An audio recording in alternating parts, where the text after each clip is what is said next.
Hello, everybody. Welcome back to an after hours edition on E20 Zone TV. Hope everyone's having a good day. Don't know where Lou is. If he arrives, then by all means, we'll have a good old chat about West Ham. If not, I'll be speaking to the chat on me, Jack Jones. Before I get started, smash a like on the video. Goes a long way, really helps us out. And if you want to subscribe to his channel, please do so. The breakdown from today in regards to David Moyes and West Ham and everything, it's been a bit mixed. Obviously, I've seen so much on social media. It's literally getting borderline out of hand now. Do you know what I'm saying? And I said something on the player ratings that I done earlier on today. Yeah, something needs to be come out from the owners now. The owners need to speak up and start chirping up and telling us exactly what's going on. At present, we don't know where we're going, we don't know what we're doing, and we don't know where we're landing at the minute. Do you know what I'm saying? We are just blagging it sort of week to week currently right now. But it's one of them. It really is. Like when it comes to West Ham currently, it's just not good. Like someone messaged me earlier on today and said to me, James, the fan base, the real fan base will like go through the hard times and appreciate the good. And I just said that basically I've never seen it like this. Just never. Do you know what I'm saying? And people honestly do think, yeah, and it does baffle me to a point. People just think basically Moyes out and then that's it. I can literally categorically say that is not the case. It simply is not the case. Yeah. I think whoever the next manager is at West Ham, yeah, it's going to be someone who's going to do as they're told. It's as simple as that. Until Sullivan goes, it's going to be someone who's a bit of a yes man. Now, I'm seeing links to Thomas Tuchel at Bayern Munich. I just can't see it. I really can't see it. If he goes and wins the Champions League, he ain't coming West Ham. So, for me, this situation currently right now is very, very mixed. Not so good. Yeah. And I just can't wait to the end of the season, if I'm being honest. I generally cannot wait to the end of the season. Like, but enough of that.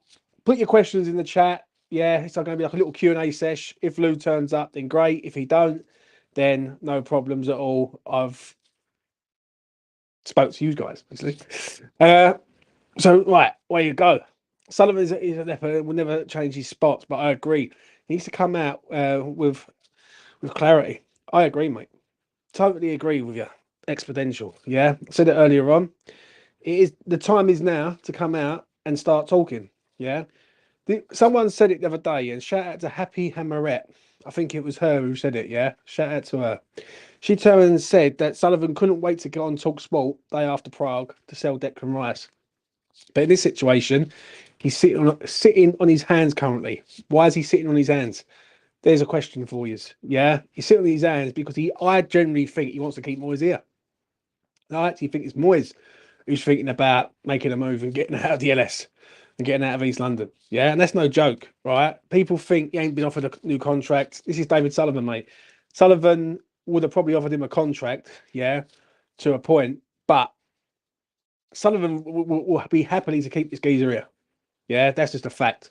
Yeah, because if it means you ain't got to pay out loads and loads of dough, he ain't going to do it. He simply is not going to do it. So, yeah. Grant, hope you're well, mate. Wherever you are, it's a rebuild. It's going to take time. Whatever happens, whoever comes in. See, I agree on that.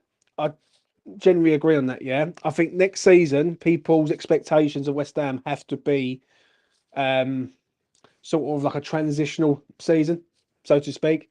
Next season will be a transitional season. Everyone expecting big things for new managers to come in, and we should be competing straight away with a major rebuild and everything else. Then that's just deluded, in my opinion. Yeah, because it just ain't going to happen. You're going to have a new manager in place, new style, new players. But the fear is, and this is a bit of a fear, if Moyes does sign the deal, I dread to feel what the fan base is going to be like. Because I'll be straight, with the YouTube game currently right now, it's just everyone's at each other's throats. You know what I mean? Like I was flicking through something earlier on today, and like I'm looking at a video. The video was good, right? Spoke well and everything. Yeah, looking through the comments. No, fucking Moyes, and I'm just thinking, if he signs the deal, mate, this is going to go up another level. Do you know what I'm saying? It's just so bad. It's just so bad at the minute. Now, I agree with you on that, on him, but I'm not convinced. Yeah, I genuinely am not convinced. Like, I think it's a major risk to go and get a manager in, yeah, who hasn't really sort of done it in the Premier League, yeah. Because what we've built something pretty good. Now, people will say about the small squad, people will say about it's the oldest squad, but you've also got to look at some of these players who didn't want to was kept here by force basically last season. Yeah. And that weren't through Moyes. I think Moyes would have been happily got rid of some of these players, but someone upstairs decided not to. So yeah. I've loved European football, but I would benefit from being out of it next season. Yeah, I agree. I agree with you, mate. I really do. I think next season will do us a favour to a point. Yeah, it's like just one game a week, and we can just focus on building West Ham again to a point. Yeah. The only thing I will say is that if Moyes does stay here next season, yeah, because listen, I reckon it's about 75-25 in favour of him going. I still think there's a chance that if he gets offered the deal and matches terms, he might turn around and go, you know what, I'll stay here. Yeah. And also, I do think it is to do with Europe. So I think if he does get Europe, I really can't see him getting a European like spot and then handing it over to another manager. I just simply can't. Just don't see it at all. So when I look at this in regards of him for next season, it will do us good. It do us good, but we've got to get our expectations to a level. Now, if West Ham next season go like a top 10 finish, yeah, in the first season, I don't think that's too much to ask. Yeah, I think that's about right and where I expect West Ham to be, even with a new manager. Yeah, because if you can do it with this side currently right now, and this side's got aging players, and we've got like the oldest squad going, and we're still competing for Europe, then I do expect it from a new manager who's going to have a lot of money to spend. He's going to bring in young, fresh bodies to sort of boost us up. So a top 10 finish is not like without the realms of possibility. What's your view on Potter? He likes working with younger players and developing them, unlike Moyes, who's this was it. Yeah. Uh, Someone said to me the other day or the other week, funny enough, right, I can't remember who it was, if it was George, I think, but he turned around and said, if De Zerbi goes, don't be surprised if Potter ends up going back to Brighton. Yeah, and that ain't a bad shout, you know. Yeah. I think the way he left was a bit mixed, but I think they would welcome him back quite easily. Do you know what I'm saying? He knows the setup, he knows the owner, he's a free agent, they haven't really got to spend no money out. That's if De Zerbi goes. Do you know what I mean? Because it's looking likely that De Zerbi could be going to sort of. He got linked to Bayern Munich, De Zerbi. So I don't know whether that's sort of genuine or not, but you know, it wouldn't surprise me if he goes back to Brighton. The theories with West Ham currently right now is that we've just got no clarity, mate. Got no clarification, nothing. Right? We don't know who's here next year, who's leaving, who's staying. Like it's just I don't blame Moyes for that. I don't. Yeah, I blame the owners for that, and I've done for the last 9 months because this should have been sorted out 9 months ago. But you know, is what it is. One thing I do want to say, talking to players and everything, last night, and I've just seen a comment there from Robin, which we'll get to in a minute. Flynn Downs comes and watches West Ham play. Yeah, Ariola comes and watches West Ham play. Emerson comes and watches West Ham play. But where was Lucas Paqueta? He's our star man. Yeah, he was voted in some retreat. So make of that what you make of it, people. Do you know what I'm saying? But wherever he is, he could have come back. Yeah, a rest from Europe would give us a chance to reset. Let's go on a FA Cup run. Not a bad shout, mate. Honestly, I'd love an FA Cup run. And I think I ain't going to speak for all the fans because I'm trying not to do that anymore. But what I will say is I think everyone would have probably agree on this, that West Ham are still burnt from the 2006 FA Cup final. Like that that goal from Gerrard even hurts me to this day. Like really fucking does grind into me every single time I see it. And like I think an FA Cup run would do West Ham the world of good. Do you know what I'm saying? I think even a League Cup run would do us good, right? Because I think a domestic trophy would sort of validate where we're going, so to speak. I think people look at the sort of Conference League currently right now and think we was lucky. Like, think, oh, well, we was lucky. We had a lovely draw, and everything like that. I do think West Ham have got a core of a decent little unit of players, but we haven't got a good squad. It's simple as that, yeah. And when people used to say to me, "Oh, we've got an amazing squad," I used to say, "What are you lying for?" Do you know what I'm saying? Because we're not. Like, we just haven't. Got a lot of youngsters coming through, but we're going to have to see how they get on in regards to next season. So, James, do you think there's a place for Flynn Downs in our squad for next season? Personally, I do, as a backup for Alvarez when he's injured or suspended. Do you know what? I used to back up Flynn quite a lot last season, and I'll tell you the reason why. I know one of his relations, yeah, one of his cousins, and I pumped into it there. His cousin's dad. Yeah, I was out and about, and like I bumped into him, and he said that he never wanted to leave West Ham. He just wanted to sort of be there and fight for his place. But maybe the Southampton move has done him the world of good because he's playing a side that is sort of, let's be honest, Premier League sort of caliber. Would I have him back next season? I would, mate.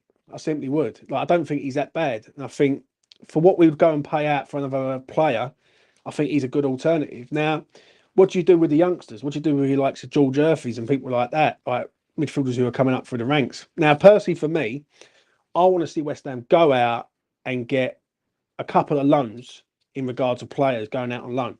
Yeah, I want to see these players out on loan in Championship clubs. Yeah, and then developing their game. Now, if Divine's here and if he signs a deal or he walks away, then you know that's a problem to a point. But I want to see him get experience, like Freddie Potts. He's done it.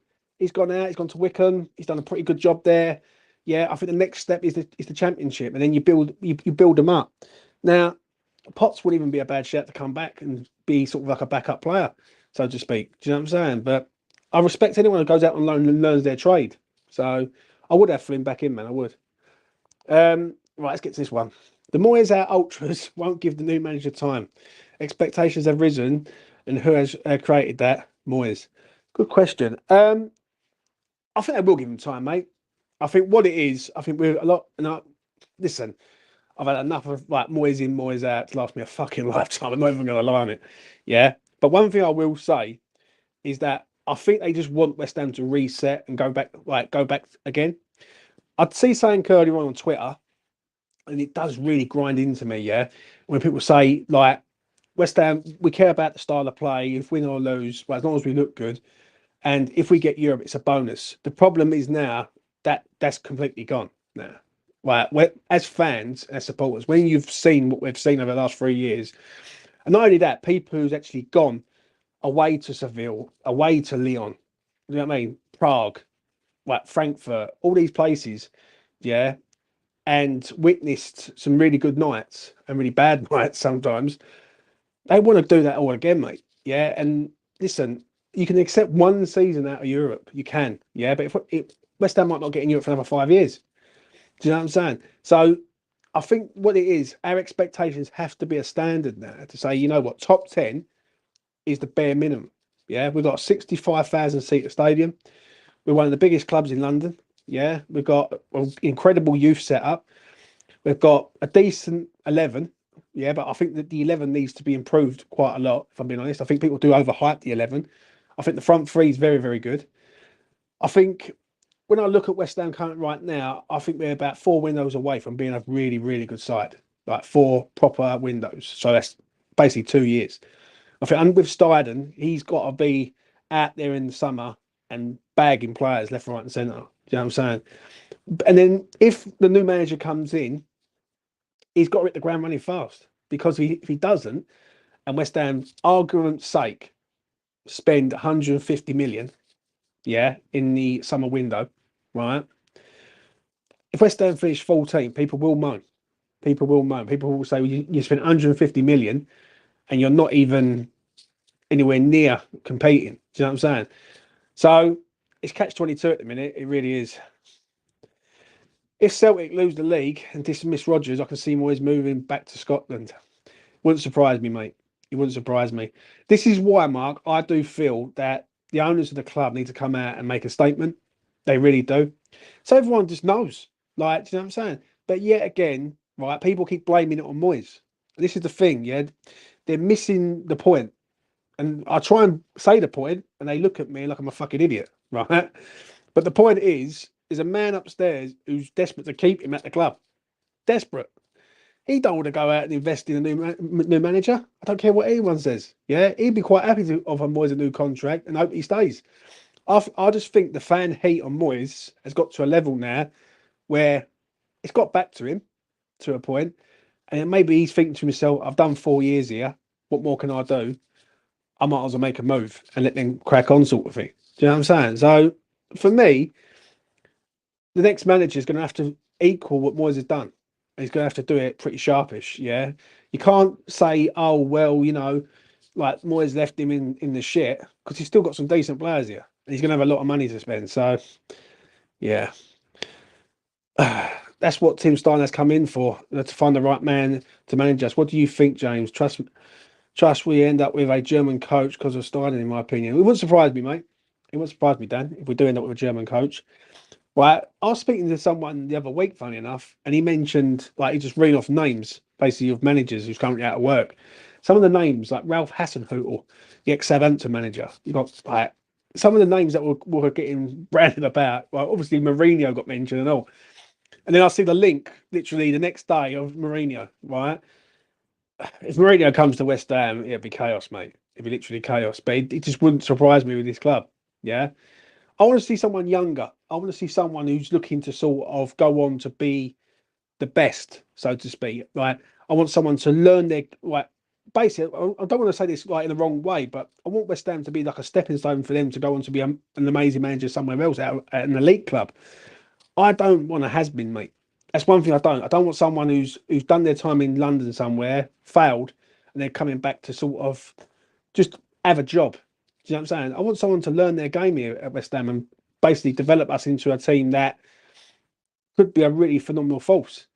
But it all goes back to the owners, mate, and it all goes back to ambition. Like, when you've got ambition and the ownership, they have to come hand in hand. And for me, the owners of the club are very, very content with where West Ham are. Yeah, I don't think they sit there and go and doing their nut currently right now that West Ham are eighth in the league. I really don't.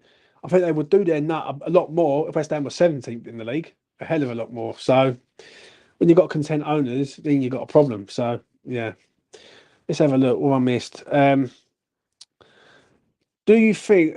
Remember, should have been given more chances. He's been on the bench all season.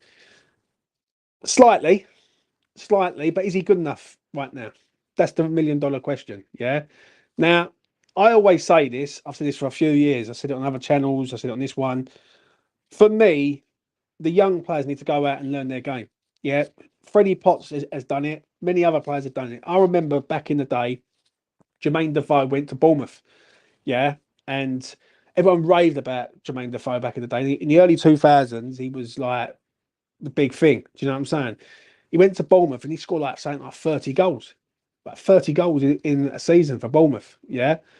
And that's what it's about. Like, you learn your game and then you come back, and then that's what makes you into the player that you are. Now, people look at Declan Rice, Mark Noble, players like that and go, well, they didn't have to do it. But some of these players don't, right? Declan Rice was a world-class footballer. Yeah. And we haven't, like, they've got to go out and learn their time. Now, there is a bit of an issue with the youth, and then there is an issue with in regards of personnel in the first team, so to speak, right? Because on the one hand, I want to see the youth, but on the other hand, I do want to see West Ham spend money and go out and get top class players like a Mohamed Kudus, Alvarez, for instance. Do you know what I'm saying? I think you can develop these players, but you need a squad of great players around them to develop them to make them better and all. At the minute, who the fuck is learning anything from Danny Ings and Maxwell Cornet? Like, I'm going to be real. Like, what are they going to do to benefit us other than, like, take a seat on the bench and just take loads of dough out the club? So there you go. Hi, James. I'm so proud of the team's good performance for West Ham last night, mate. So am I. So am I. Listen, last night, some people were happy, some people were pissed off.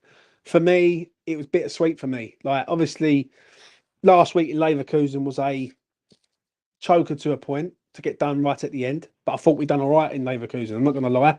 for 80 minutes of that game, we had them wrapped up, and they weren't really doing a lot. And they, in the sort of last 10 minutes, they scored 2 set pieces, and one of them was a jammy goal, like through like a crowd of players, so to speak.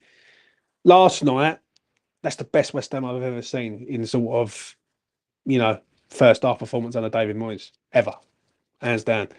I thought we was electric, mate, and it is in there with West Ham.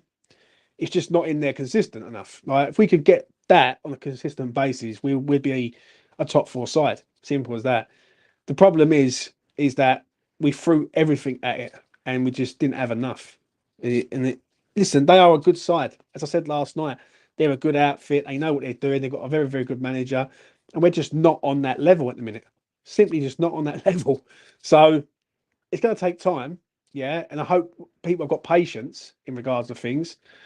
But, you know, it is what it is at the minute for me. James, yes, mate. 2006 burns a hole in me, fucking Gerrard. And an FA Cup win is next for us. It'd be amazing, mate. It'd be absolutely amazing. I think that's the next goal for me, to see West Ham win a domestic trophy. Yeah. I always said West Ham to win a trophy would be an amazing thing for me personally. Yeah, it really would. But West Ham to win an FA Cup, which is like the best of the best, basically, in all the leagues, I think that's an achievement that will sort of overshadow Prague. I think I really do. I think Prague is good. Don't get me wrong, but if we ever won an FA Cup, then we'd have had to play all the good teams to get there, so to speak. So, you know, it'd be a good time. What we got here? We got Henry says Will Still. Now, you know what? People have always said that they wouldn't mind him coming to the club. Some people said he's not ready. He's had a good little run over in France. But if you want to sort of develop West Ham over a 5-year project, so to speak, yeah, he's the guy. He simply is the guy. So for me, Will Still wouldn't be a bad shout. He simply wouldn't be a bad shout. But it's whether or not he wants it and whether or not West Ham want it and all. But there's a man who does want it. He's here. He's there. He's everywhere. Lou, how are you doing, mate? I'm all right. Apologies, first of all. No. I've done this before. It slipped my mind, but I thought we was doing a 10:30. I've done it to Tommy before, so it's my fault. I apologise. No worries at all, mate. No worries at all. I'm just rambling on as usual, but it's good to have you here. You was there last night. Explain to me what it was like, man. In a word, like, well, I can't really put it into words. Amazing, incredible, emotional. It's probably the most unique experience I've had since I've been a season ticket holder at the London Stadium. Just a few moments that you just don't really think you would ever get at the new stadium, given the kind of attitude I think most people have towards it and stuff like that, including myself. But last night was a bit like I don't know. It was strange. I was optimistic before the start, so that helped. That helped my own. I don't know why I was optimistic, but I was. And then basically the whole sort of, I don't know, the atmosphere was better than I thought it was going to be. I think the crowd was more upbeat than I thought they were going to be. And I'm still feel like it's such a weird thing to say, but I still feel like I'm there. I haven't come home. It's I don't know how you felt. I thought it was amazing, the first half performance, mate. It's the best. I said it last night on a tweet. I said it on the afterthought. It's the best half of football that I've witnessed under David Moyes. Like, that's straight away. Like, I think that's a bit. I think there's games in COVID where you can look at it and say, well, like the Arsenal home game in COVID was excellent. It was 3-0 up. But against this side last night, which that's our makeshift side, remember?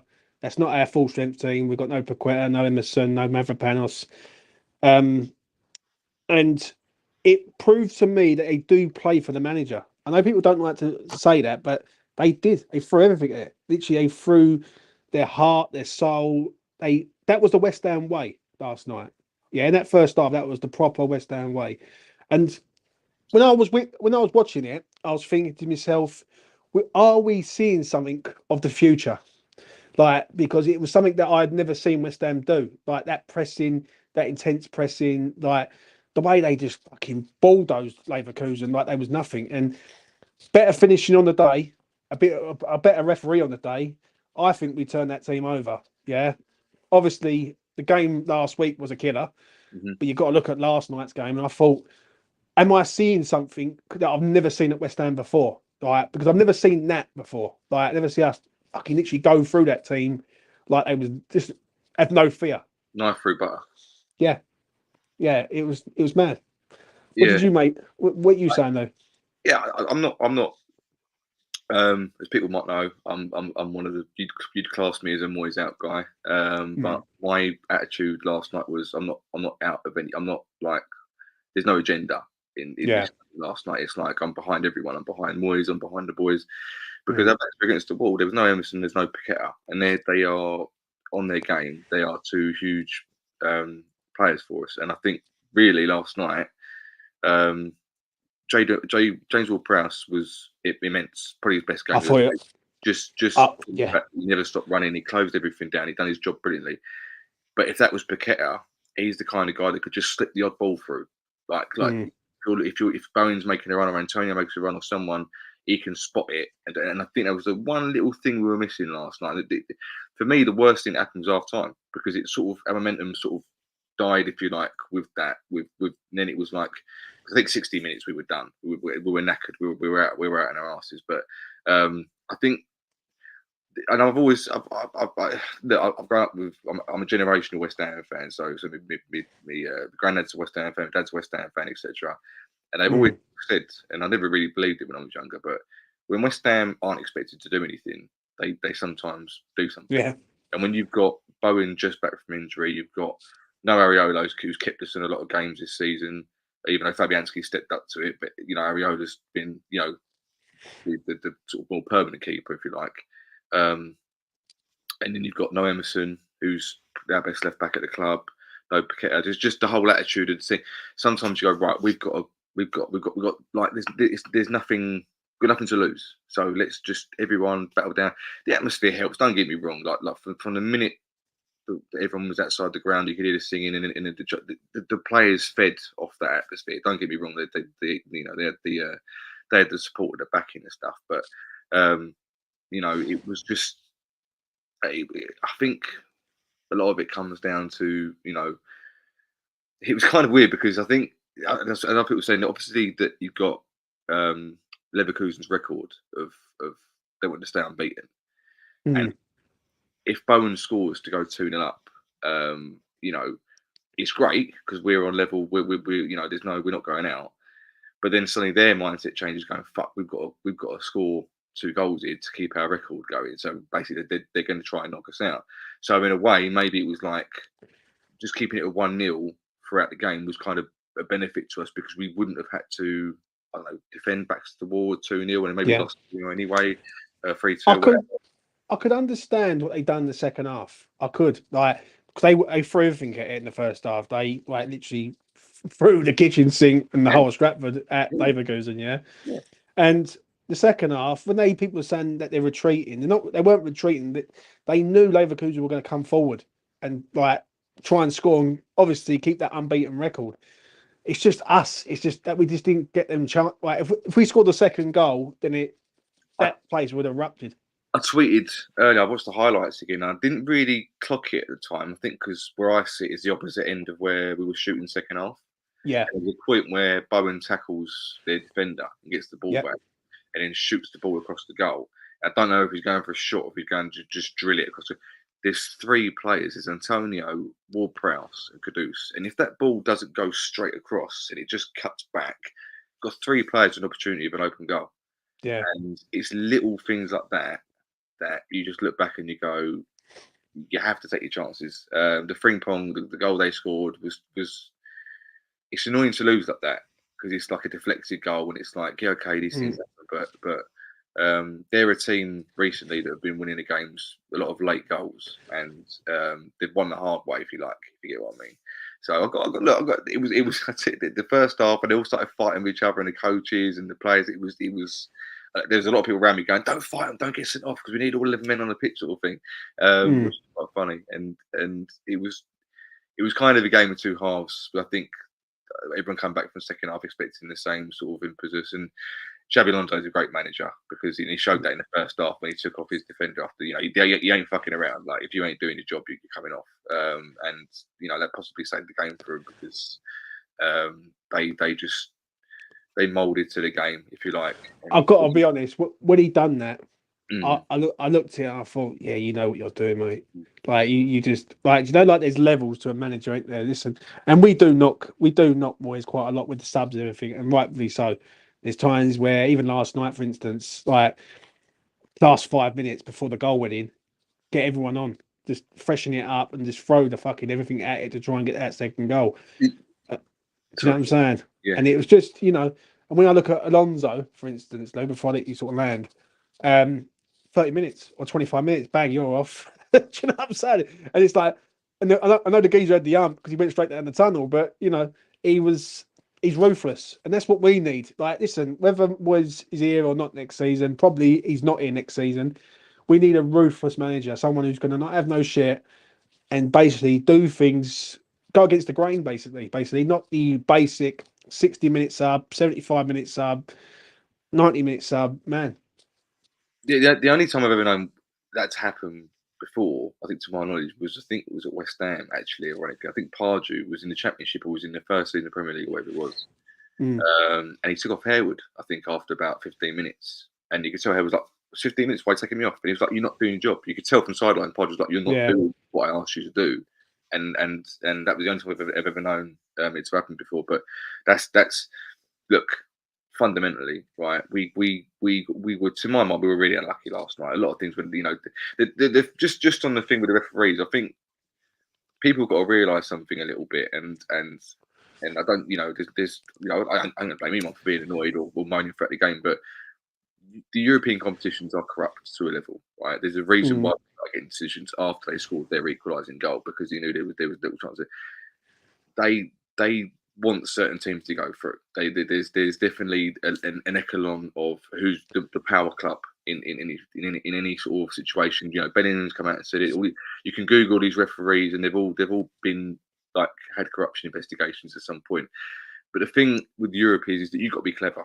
You've got to be really, really clever. And I know the Kosh, and I know we were under pressure, and players were trying to win the ball back any way possible. But there was a point in the first half where Alvarez got the ball, and he had a pass on to Soucek, who was right in front of him, and he just stopped. And the geezer went behind him, and Alvarez dropped to the floor, and we got a free kick for it. And I thought, that's clever. That's because he knew that there was more chance of us scoring a goal if Ward-Prowse gets a free kick than him just passing to Soucek and maybe losing it. And there's that cleverness. And when you're in Europe, when you're Paqueta could have done it before as well. And it's something that I've, as a fan who doesn't watch my team regularly in Europe until the last few years, I'm not really used to it. So when I'm watching some YouTube channels and they go through it and they say this player done that, this player done that, you start to realise, you look out for it. And we're going to get that if we get into Europe again, we're going to get more referees like that. That's not going to be the last time we have a dodgy referee come to West Ham and start getting to them. It was weird last night because I thought first half he done all right, the ref. Really, like I thought he was fine. Like I think he booked the centre half at the right time. There was a player for us. I can't remember who it was. Was it Ward-Prowse or was it Alvarez? I think someone committed 2 fouls. I think it was Alvarez, I think. Right. Yeah. He committed a foul, he let it go. And then he committed another foul, he let it go. So he did let stuff go. It just seemed like the second half, he come out a completely different referee. Like, I made it about him, sort of thing. That's what I'm saying. I think there's a part of them that goes, I've let him have the first half. I've let him have that half. They had a chance to get the goals, and they haven't got the goals. Now I've got to try and get by Leverkusen. You call me a conspiracy theorist, whatever you want, but if you look back on a lot of games, and not just in Europe, if you look in the Premier League, when you see the top teams getting a lot of decisions, because basically it's the easy choice for them to go for. If they go against the top teams, they get a lot of shit. It's been said. I watch a lot of these old interviews with players and ex-managers and stuff like that, and there's a lot of there's sometimes referees that come out and say, I was scared of so and so's manager, so I just tended to give them more decisions than I get, because there's a hierarchy, and a little while back. I don't know if anyone knows this, but apparently I didn't know this. I learned this recently. When Leicester won the Premier League, they asked Richard Scudamore what he thought of it. And he thought it was brilliant, fantastic. It's great to see a team that doesn't normally win it.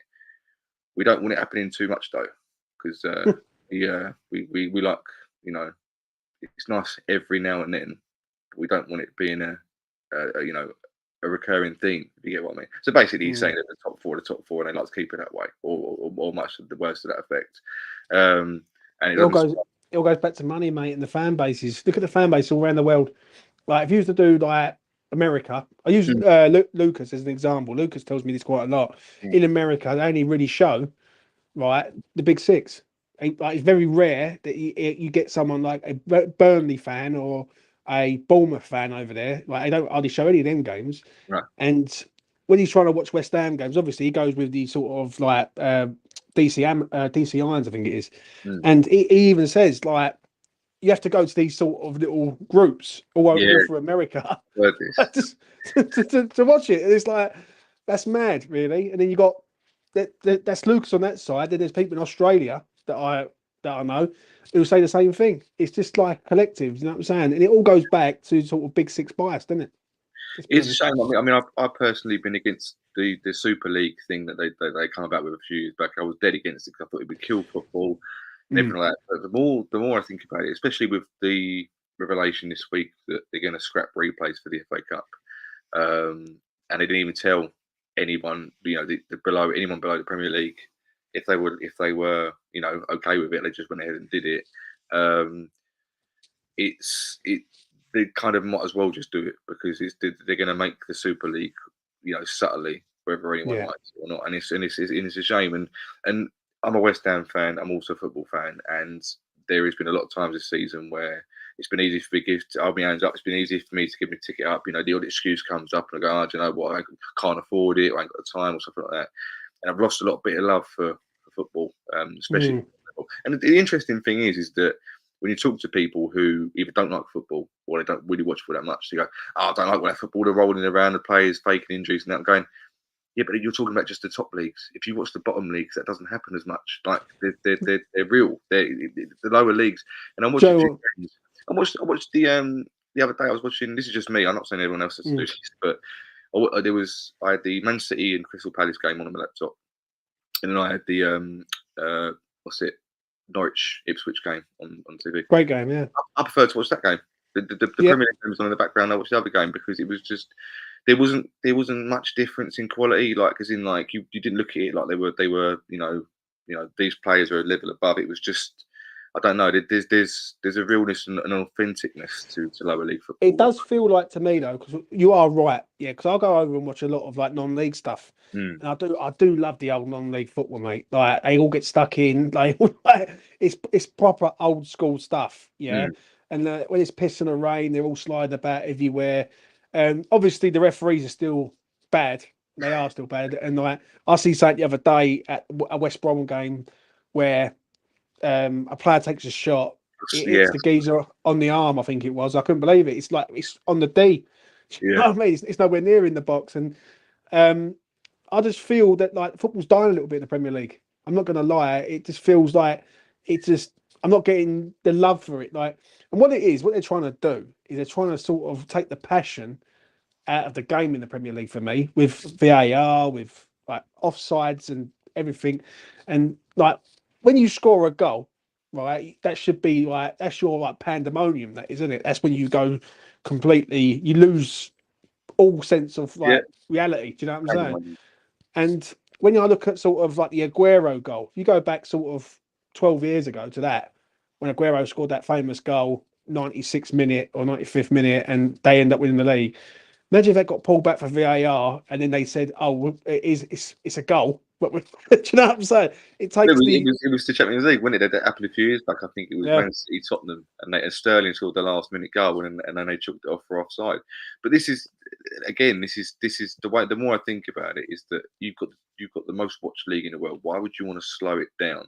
And the more I think about it, I'm thinking maybe it's a controversial thing. The more people talk about VAR, the more they talk about the Premier League, the more the money goes up because people are talking about it. It's a constant talking point. You haven't got rid of it's brought in because referees were terrible in the first place. That was the whole reason it was brought in. That's why everyone was so open to having VAR because they thought it was going to improve it. What they've actually done is made it almost worse. And this is why I say the tool's fantastic. The people using it aren't. So there's that, and there's so many things that come with it, and it isn't. It's like last night with Antonio's goal. I kind of knew that it was onside.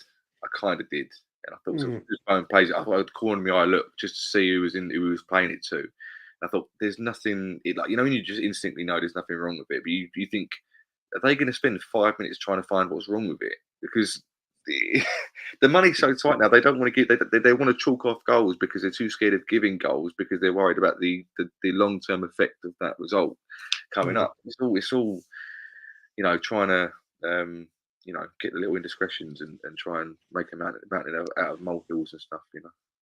How will you how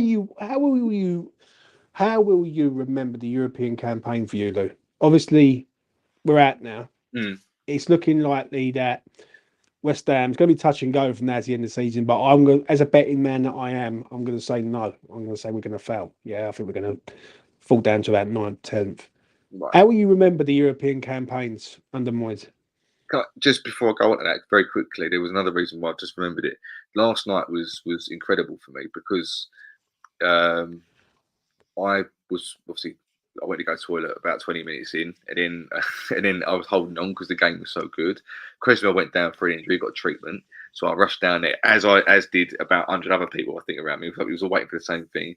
I have never known that. I don't know if it's just. I'm not going to say just grown men, but I've never known so many blokes rush a wee so they can get back up to watch it. It was like kids in a playground, like they were rushing to get back out to go and see this game they haven't seen before. It was. I've never known that. I've never known that since I've been at the stadium. It's always been, we'll see if we get back up there. But it's like people were drying their hands really quickly on the hand dries weren't quick enough. So they were like, oh, this is shit. I've got to get back up there. It was brilliant. It was amazing. And also, I think the nice touch was when they scored their goal. There was no booing from West Ham fans. There was no groans. It was literally just clapping the players for their efforts, and then singing balls, and then Bonner especially and Fabianski clapping, saying we're sorry, thank you for your appreciation. Anyway, back to your question. I'll look it back as probably the best time of David Moyes' era, even though I think there have been a lot of good things, but just dream come true in a way.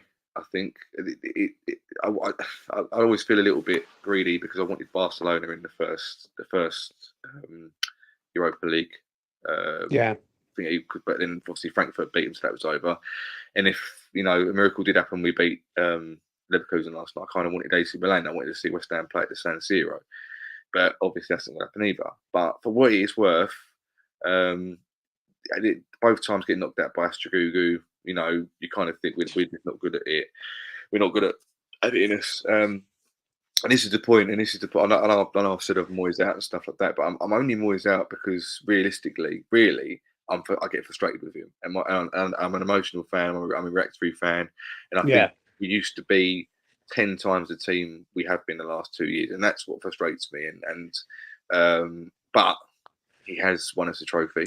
He has got us, in Europe by hook or by crook for 3 seasons, and I'd always thank him for that, and I will. And I've called blue murder to the guy. I've slagged him off something rotten. There are people that obviously hate him more than me. Like if I saw him in the street, I'd shake his hand. I'd say, "You're right," but I wouldn't I used to probably would have bowed at his feet and worshipped him. Now I'm like, cheers for what you've done. But I think realistically, his tenure at the club, Europe will be the thing that people will most look back on. I think he was the guy that gave Lingard the best portion of his career, in my opinion, which led to his qualifying in the first place. Group stages. I think obviously we've played some teams that have been underwhelming, but there's that underlying sort of voice in your head that goes, we couldn't get past Astragugu. I'll go and beat so and so from the third Greek division 4-0. You know, we're still playing in Europe. We're still going for it. So, and I hold my hands up as well. I got what's the word? I think I got greedy, if that's the word. When we qualified for Conference League, I thought it was beneath us. That's how egotistical I got about the whole thing. I was like, no, don't Conference League. It's not the Europa League. We're stepping down now. Got to the semi-final, and I was buzzing for it. I wanted to win it, and I felt a little bit like, well, hold on, mate, you weren't interested in the other round. You just thought, you thought you were going through it, but I did. I caught the buzz. I caught the buzz, and the final was amazing. And overall, I've loved it. And do you know what the best thing about it is that I think some people said last night is that it's a change from the norm. It's a change. So you might have a really bad Premier League game. You might lose 3-0, 4-0 at the weekend. But the midweek game in Thursday cheers you up. Whether it's just because you win, or the team plays differently, or there's just a different ambience around the game itself. I just think it's been a nice time. And the thing with me is I am gutted that probably we're not going to be in it next year. But I think there's always going to be a little thing. Well, do you know what? We can do it. We can do it. We can go into Europe, and we can go far in it. And we are capable of doing it all over again.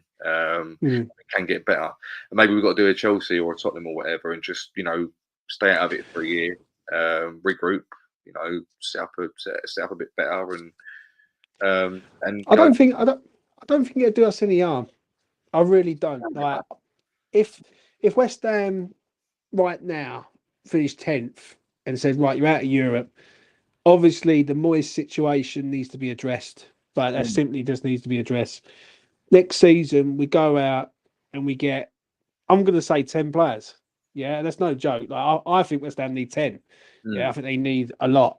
But well, basically, when you look at the bench, there's fuck all on there. So basically, we need something, don't we? So, I just think that maybe a freshener would do us good. Like just Saturday football, do you know what I mean? And then you can sort of enjoy your life again. Because over the last 3 years, I will say one thing: like when you're playing Thursday, Sunday, especially in the YouTube game, yeah, fucking Thursday night, Friday, and then before you know where you are, you're back. Like, do you know what I mean? It's like you're back playing on a Sunday again. It's mad. But I just think West Ham need that refresh. I think everyone's sort of got to a stage now where it's just how it's gone is so sad to me. It really is. Like I look at the journey that we've all been on. Whether you've been to Seville, Prague, Frankfurt, or fucking even Leverkusen the other week, right? Everyone's been on a journey. Everyone's been on their own personal journey with West Ham and seen like memories and made moments where they're never going to forget. But that all goes back to the manager. And I know people don't like to say this, but I do think now West Ham have set a standard. There's a standard now of not just, play good and see how we get on. Play good, win, and try and win at a standard that keeps us at a top club. Because one thing I will say, Lou, is I don't want to see West Ham ever going back to being that 15th place team fucking scrapping at the bottom of the league. Yeah, we've done our time on that as fans. Yeah, we really have. Now, listen, I'm not deluded. I'm not saying West Ham are going to be top 5. I really am not. But I do think West Ham should be a top 10 side with the resources and everything that we've got. But then it's a lot of stuff there. Like, do you know what I mean? You've got the resources, but have you got the ambition? Like, if you've got the ambition, have you got the owners who match the ambition? There's just so much. So, for me, I'm going to ask you this. Would you say David Moyes is the best manager West Ham's had in the Premier League era? Here's a question for you, Lou, on this fine Friday night. For what he's achieved, he probably is for what he's achieved, like facts-wise. Because the only one I would say that comes to mind who was better was maybe Pardew, because Pardew got us to an FA Cup final. We played football. That was like my. So I started supporting West Ham in 2003. It was like a season before we got relegated with Roda, and then Pardew took over, and that was like I think my brother started supporting football around about that sort of time as well. So I loved that era, the Pardew era. I also enjoyed the Sam Allardyce era when we was starting to knock on the door of top 4. The 14-15 season, the 15-16 season with Bilic was amazing. And it's ironic actually because I've been watching that. I didn't really want to watch it. I've lost a bit of respect for Stuart Pearson, so I watched it. But the old Tippy Tappy podcast where they were talking about Allardyce's tenure at West Ham. Yeah. Well, he said that we were flying in the 14-15 season or whatever it was. Up till Christmas. Yeah, and then it come to January window. yes, but it was before that. I think he said that it was the media started talking about his contract talks. Yeah. And I think what he made out is that he expected the club to shut it down, even if he wasn't going to stay at the end of the season. The team's going really well, like shut the outside noise off and just like I don't think he was even saying he was bothered about getting a new contract. He said that he wanted to get on with the job, and all he kept hearing was, is he going to sign a contract? Is he not? And there was no sort of support from upstairs going, look, don't worry about them. Just good luck with your job. It was almost like off-putting. That's the gist. I have to watch it again, but that's the gist I got off it. But that 14-15, sorry to interrupt though, yeah, but that 14-15, I remember that clear as day. Yeah. So clear, mate, to me, yeah. Because someone mentioned it to me about 4 months ago. Right, and I started doing a little bit of digging to go back and start remembering what actually happened in that sort of year. Because obviously, what's that? Fucking hell, it's about 9-10 years ago now, right? Yeah, about that time. And remember it, like we started off well. We got to Christmas. We was in the top half, if I remember rightly, and it comes to the January window, and the same thing happened that happened this January window. The same thing happened, which happened 2 years ago. Yeah. They were supposed to invest. They didn't. They didn't sort of back the manager and say, right, we'll go and get us into Europe. And what happened back then is happening right now. I think he won 3 games after that. From 2015 to the day he obviously went. I think he won 3 games. And we was absolute shit. The only thing that annoyed me a little bit was the fact that he had a really good thing going. We got Downing. You know, he had a diamond going, Downing at the top of the diamond, and Sacco and Valencia, and teams didn't really know how to defend against them. And I think Sacco kept getting back injuries because the defenders were going into him like in the spine, and he was getting a few injuries. I think he had the fallout with Senegal as well because they wanted him and he wanted to stay at West Ham and stuff. But at one point, it was like Kevin Nolan and Andy Carroll would come back from injury. And Allardyce was saying we need to get them back in the squad. And I was like, well, okay, they're good players, but you don't need to get them back in. Like, they have to earn their place. You know, we're doing really well. You know, we're doing crap. We need someone to save us. And then they come back, and I think it was almost a combination of maybe he thought, you know what, fuck it, I'm going to do what I want to do. Like, I'm not bothered about this club anymore. But they're my players. They're going to play over who you brought in and whatever. But yeah, Moyes has been, for me, it depends how you look at it. I'm being my answer to that is depends how you look at it, because for a lot of people he's the worst due to the football that he's played. I'm not saying I agree with anyone. I'm not saying I disagree with anyone. I understand, and I have always understood that both sides of the Moyes in, Moyes out thing is concerned. Yeah. And I'd always say, every time I come on YouTube, I always say is that I am technically Moyes out. I am shouting and all that sort of stuff. But there was a time when I was saying he was the best thing since sliced bread. I loved him. I think it was especially the Villa game away when we beat him with Lingard's first game, when he put Safal and Johnson on the wing. Yeah. And that was like tactical genius to me. But are you Moyes out, Lou, because you just want to change?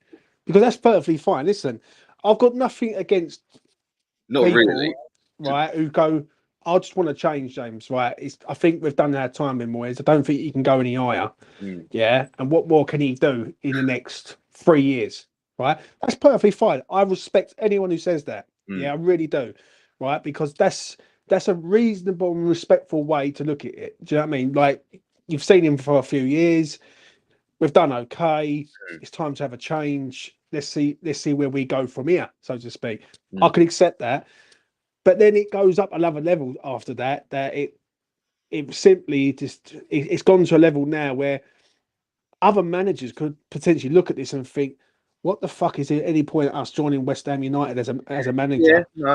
When the fan base are treating the current manager like that. The thing with me is that, like, I started being the Moyes out stuff for me. It started when I think it was the start of last season, very first game of last season. We'd signed Ariona on the permanent, And the Yeah. gist is that Areola had been signed to take over Fabianski as the number 1 goalkeeper.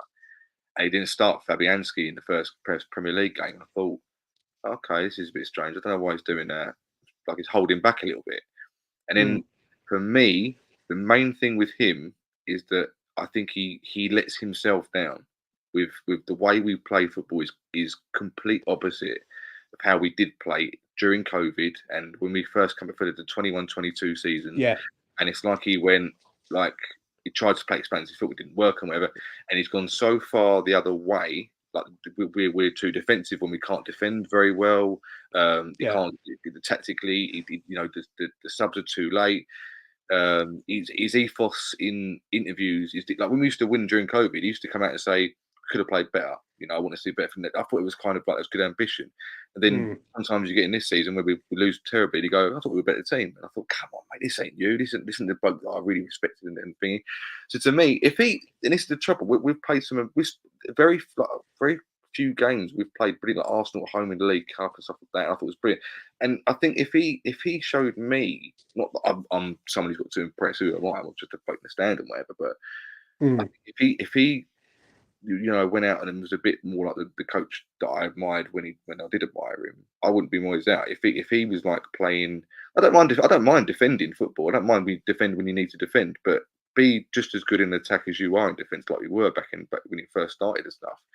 And if he was like, saying I win all the time and you don't win all the time, but if you're going to play that sort of football and not get the results, then you got to answer for something. Because if you brought James Ward-Prowse in to get your set pieces, and suddenly we aren't scoring very many set pieces, then unfortunately that's on him. He has to answer for that. But I don't hate the guy. I'm not a hatred of it. There's certain aspects I don't like about him. And there's certain aspects that I feel like he's let himself down with the way he attacked, with the way he approaches games. There's been games this season where he just hasn't been on it.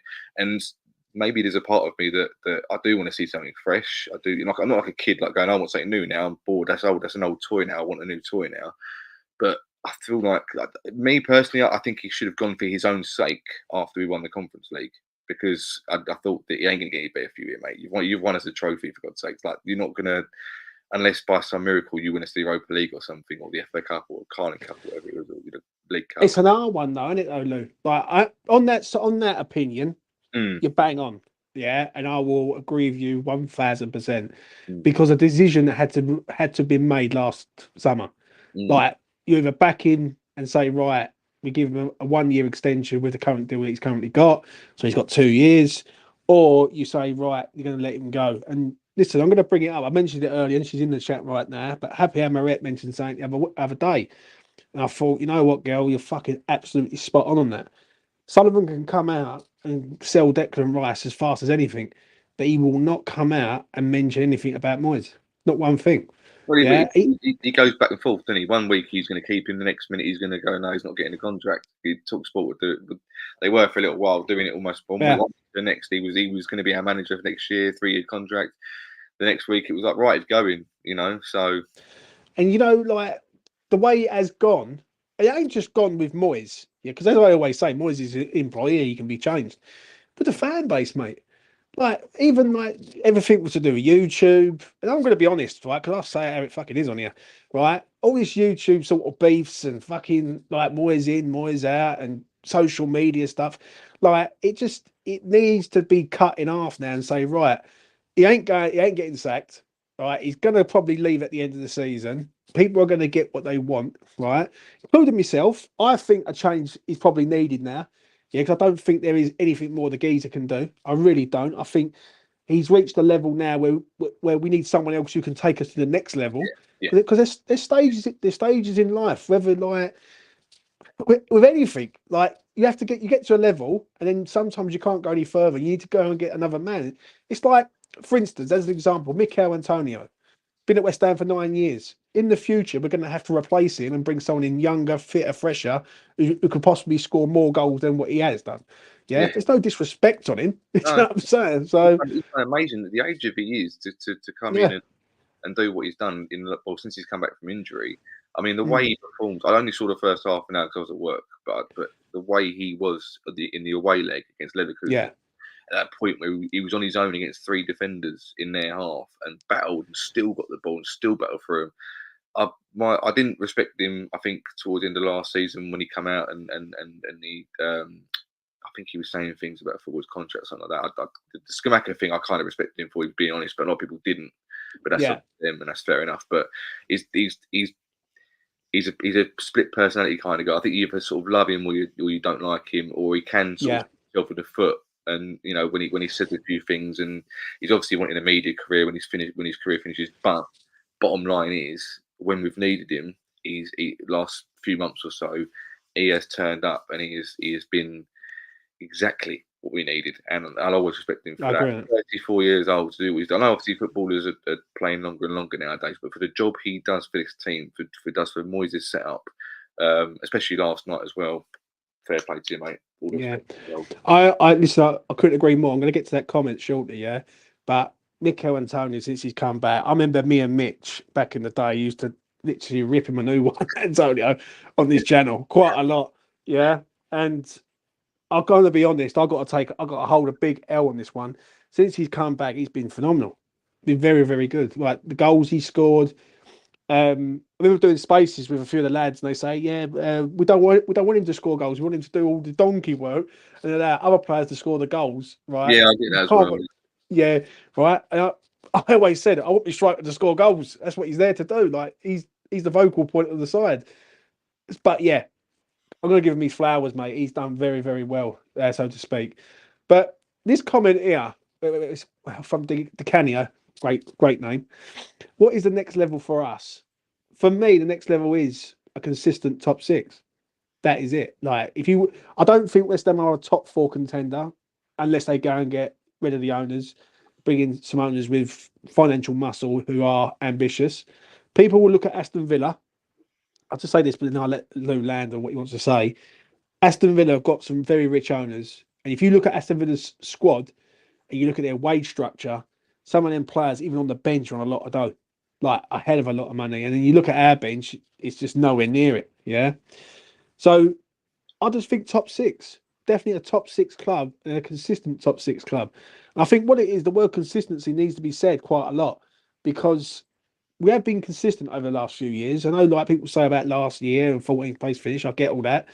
But look where we are this year. We're still 8th in the league. Right? We ain't going to finish 8th in the league, I know, but you've still got to say we've actually, where we are currently right now, we're still 8th. So it all goes back to sort of ambition. And for me, like, Lou, what is your ambition for West Ham? It's a very interesting question because I've learned that I'm not too sure what my ambition is, actually. For example, last night, we lost the game. We got knocked out. I was probably happier than I've been to some games that we've won. Because of the atmosphere and the thing around the ground. And I didn't think there was a style of play that would make me not like watching West Ham, my own team, as much. And I realised that there is. So that's been an eye opener for me. I'm a West Ham fan by default, but like I said, I found it very easy to give up the ticket this thing. Shame on me in a way, but I've realised that maybe there is something that I like to see more than there isn't. And I think, like you said, I agree with you. I do agree with you that the top 6 is the next thing. But for me, we're kind of, apart from the drop down last season, 14th, we've shown that we can achieve that realistically with a few more pushes here and there. I think we fucked up majorly in January by selling 3 players and bringing 1 player in, and that player hasn't done anything at all. So that's been another hindrance for us, meaning that we probably haven't got the 6th. But we were there at the time. We obviously Jeff Steidten on TalkSport kept telling us we were top 6. What you moaning about? So we were there at one point. And the thing with ambition is, and this is something that I'll always say to anyone, especially as people say, "Oh, well, only Moyes can get us to Europe." And I'm thinking, well, no one thought Moyes would do with us what he's done.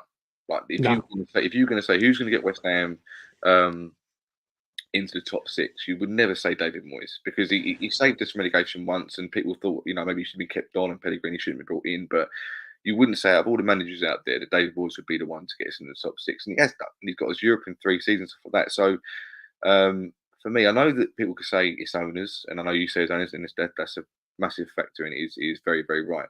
But you can also have rich owners that don't know fuck all, and they go and spend and spend and spend, and then look at Everton, you look at Nottingham Forest, they've bought an echelon of Chelsea as Look well. at Chelsea, yeah. I think Chelsea are they're looking more for the future. So maybe in 5 years they'll get back to where they were or something like that. But I think with Steidten in now, I wouldn't have trusted. Actually, to be honest with you, I would not have trusted Sullivan to get the money. If it was just Sullivan making the decisions like it always has been, Yeah. I wouldn't have been as okay with getting rid of Moyes as I have been, because Steidten's come in now. Now we got beaten yesterday by a team that Steidten's basically helped build, or has built, or whatever you want to call it. And he's got pedigree. People have got connections within the thing. He's already shown all the players that he's helped to bring in, that people know him in football, and he's got a name. So that's why I'm feeling comfortable that if Moyes does go, we can find a better replacement. Like you say, I think realistically, from where we are, we should look to be, our standards should be top 7, top 6. And the reason why I say it is, if we were at Upton Park, I wouldn't have been thinking this at all. If we were still at Upton Park, I'd have just been happy with good football, maybe the odd, like everyone else, the odd crack at the cup thing. But because we've moved, I think that there has to be a default setting. There has to be this thing of, like, agree on this. when we're not pushing, like, there has to be a right. Come on, owners, you shoehorned us into this massive stadium for top 4, because that's what they're aiming for. They didn't bring us over to London Stadium to just put us in the Europa League all the time. That's not the way they sold it to us. They sold it. Everything had to be world class. The stadium was world class. Team was world class. Right. I did a little article on say little one. It's quite big. On West Ham Network earlier, and I basically put it down saying, look, the West Ham way is the West Ham way, or whatever you want to call it. And last night was like a breath of fresh air. And if it's just one game, it's just one game of the season. But it felt like almost like we had our West Ham back. It wasn't all about trying to just dig out a result or something like that, or just win at all costs. It was like, we're gonna fucking go for it. If we win, we win. If we don't, we don't. So I think going forward, there has to be a connection. I just want to say this before I let you carry on, though. I will let you carry on, yeah. But is that a collective, though, Lou? That everyone, and I do mean everyone. I mean, manager, players, supporters, all come together, stop arguing amongst each other like a bunch of kids, and say, right, from next season, we are united. Like, because last night proved something to me, that 2 things it proved to me last night, quite a lot. The first thing, when people say you can't get an atmosphere in the LS, that's a barefaced lie. Like, that was buzzing in there last night. And I could hear it loud and clear, and I was like, "Fuck me, there's a vibe in there." Yeah. And the second thing is, when we are all together, we can fucking do some damage. But it just feels like to me that it's just, I don't know why it's like this. I really don't. Yeah, I do. I know why it is like to a point, because I think it's just been building up for so long. But it shouldn't be like this. And last night you did witness the West Ham way in that first half. And that's why when I sat there at half time, I was thinking, am I seeing a glimpse of the future?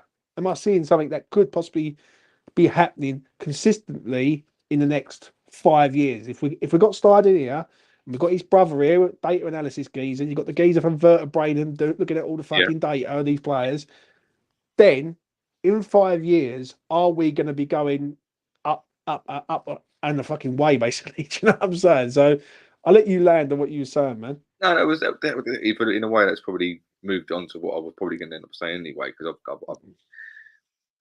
there's Anton told me this ages ago, and I think he's got a point. Yeah. There's a social media fan base, and there's a fan base that are in a stadium or just in real life, if you get what I mean, right? There can be all the depression in the world on social media. Everything could be bad news from Monday to Friday. Come Saturday, you go into the stadium, there's a completely different atmosphere to what everyone thought it was going to be on social media. I know there's a Twitter spat, and I love Twitter because not just for the football stuff. It's my favourite app because it's just so much random stuff that comes up. Right? Football's a big part of it, but it's not all of it. And you get one tweet that comes up that's positive about West Ham, and one tweet that's just not. One tweet that supports Moyes and one tweet that wants him out. So it's all a collective, and everyone can say they're arguing with each other. But I think, like for me personally, I try to be as balanced as possible. And I've had people constantly going, "You didn't call me names or anything in that response. You meant for Twitter. This isn't what I normally get." I think I'm trying to be nice. I'm trying to not have an argument with you, and that's what I try to do. I'm not saying I'm better than anyone else. I'm saying that's how I try to approach it. And I do think I said this to you, I think on Tommy's channel a little while, but I think this whole Moyes in thing, Moyes out, it's not going to end quickly. It's going to probably go on for a little while. And the reason why I say that is because, I agree on this. Say for example, a new man comes in. If he hits the ground running, you're going to have Moyes out lot going, "See, we told you we needed a good manager and this was going to happen." And the Moyes in will go, "Yeah, but you should have respected Moyes anyway." And then that will go on for a little bit. If the new manager comes in and doesn't hit the ground running, you're going to have Moyes in going, "Look, we told you should have kept Moyes. This is what happens when you get rid of it." Moyes out's going, "Yeah, well, we don't care. We plays good football, so that's all we care about." It's going to, until maybe people see a difference in results and the football, for example. Yeah. It's going to go on. But football fans have always argued it's all a part of, we're just seeing it now. I think, like I said to you, this is why I can see both points, because when you go and talk sport, as much as I don't like the way they patronise a big deal of the fans, because I don't think they listen to when people like have a point of view. They just go, "Yeah, well, you're talking rubbish," and that's it. They're not. They've got a point. And maybe they're saying it in a bit of an angry way, and they're cutting off other people they don't agree with themselves. But there is a echelon of, some people do just go to football they don't care about the result. They just want to see good football. They've had a shit week at work, and football to them, and West Ham to them has been their life, and they're almost like, if you get what I mean, winning isn't all that matters to them. It's about the football, and unfortunately, when you see it on social media, it's one or the other. You don't really get an in between. It's one thing to the other. It's like, I understand that. Don't get me wrong.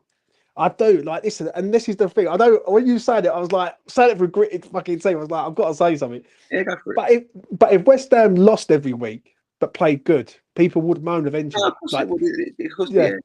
Yeah. Because what it is that I understand people want to see a style at West Ham, yeah, and there is no style at West Ham, and that's perfectly fine. I totally get that. Style's fucking shit. I'm not gonna lie, yeah. And there's some games this year, and I do go back to the Burnley game. I mentioned the other week on Tommy's channel, Tommy's show with you. That game, I nearly smashed up my fucking iPad, my phone, everything, because it was that bad, and we managed to win the game in the end somehow up in Turf Moor. But yeah, we did, yeah. When I hear that and people say, "I just want to go and watch a game of football and I don't care about the result," I don't buy that one. I just don't. I simply just don't buy it. I look.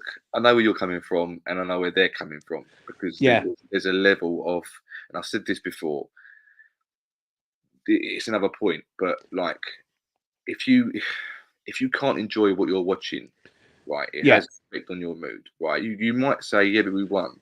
You're thinking, "Yeah, we've won, but we've had to watch that for 89 minutes, and it is literally just the most exhausting, draining thing I've ever had to watch." Right. The second thing is a West Ham. I've grown up with West Ham. You don't support West Ham because they win. That's true. None of us have started supporting West Ham because they're a winning team. They win trophies every year. They're in Europe, whatever. You support West Ham fundamentally because it's drummed into you generational. You've watched them for players.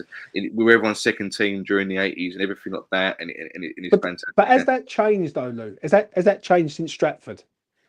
Because I think it has. I think. Well, I think what's happened. This is what I said to it. This is for me. This is on the owners, right? Yeah. Because they've changed the fans' mentality by default. Because now we've moved. Now it's gone to like, okay, well, we can play good football. We've got to fucking win now. Like you've got 60,000 people in this stadium that, you've told you're moving them for better things. So don't just expect good football in the odd cup run. We're going to play good football by default.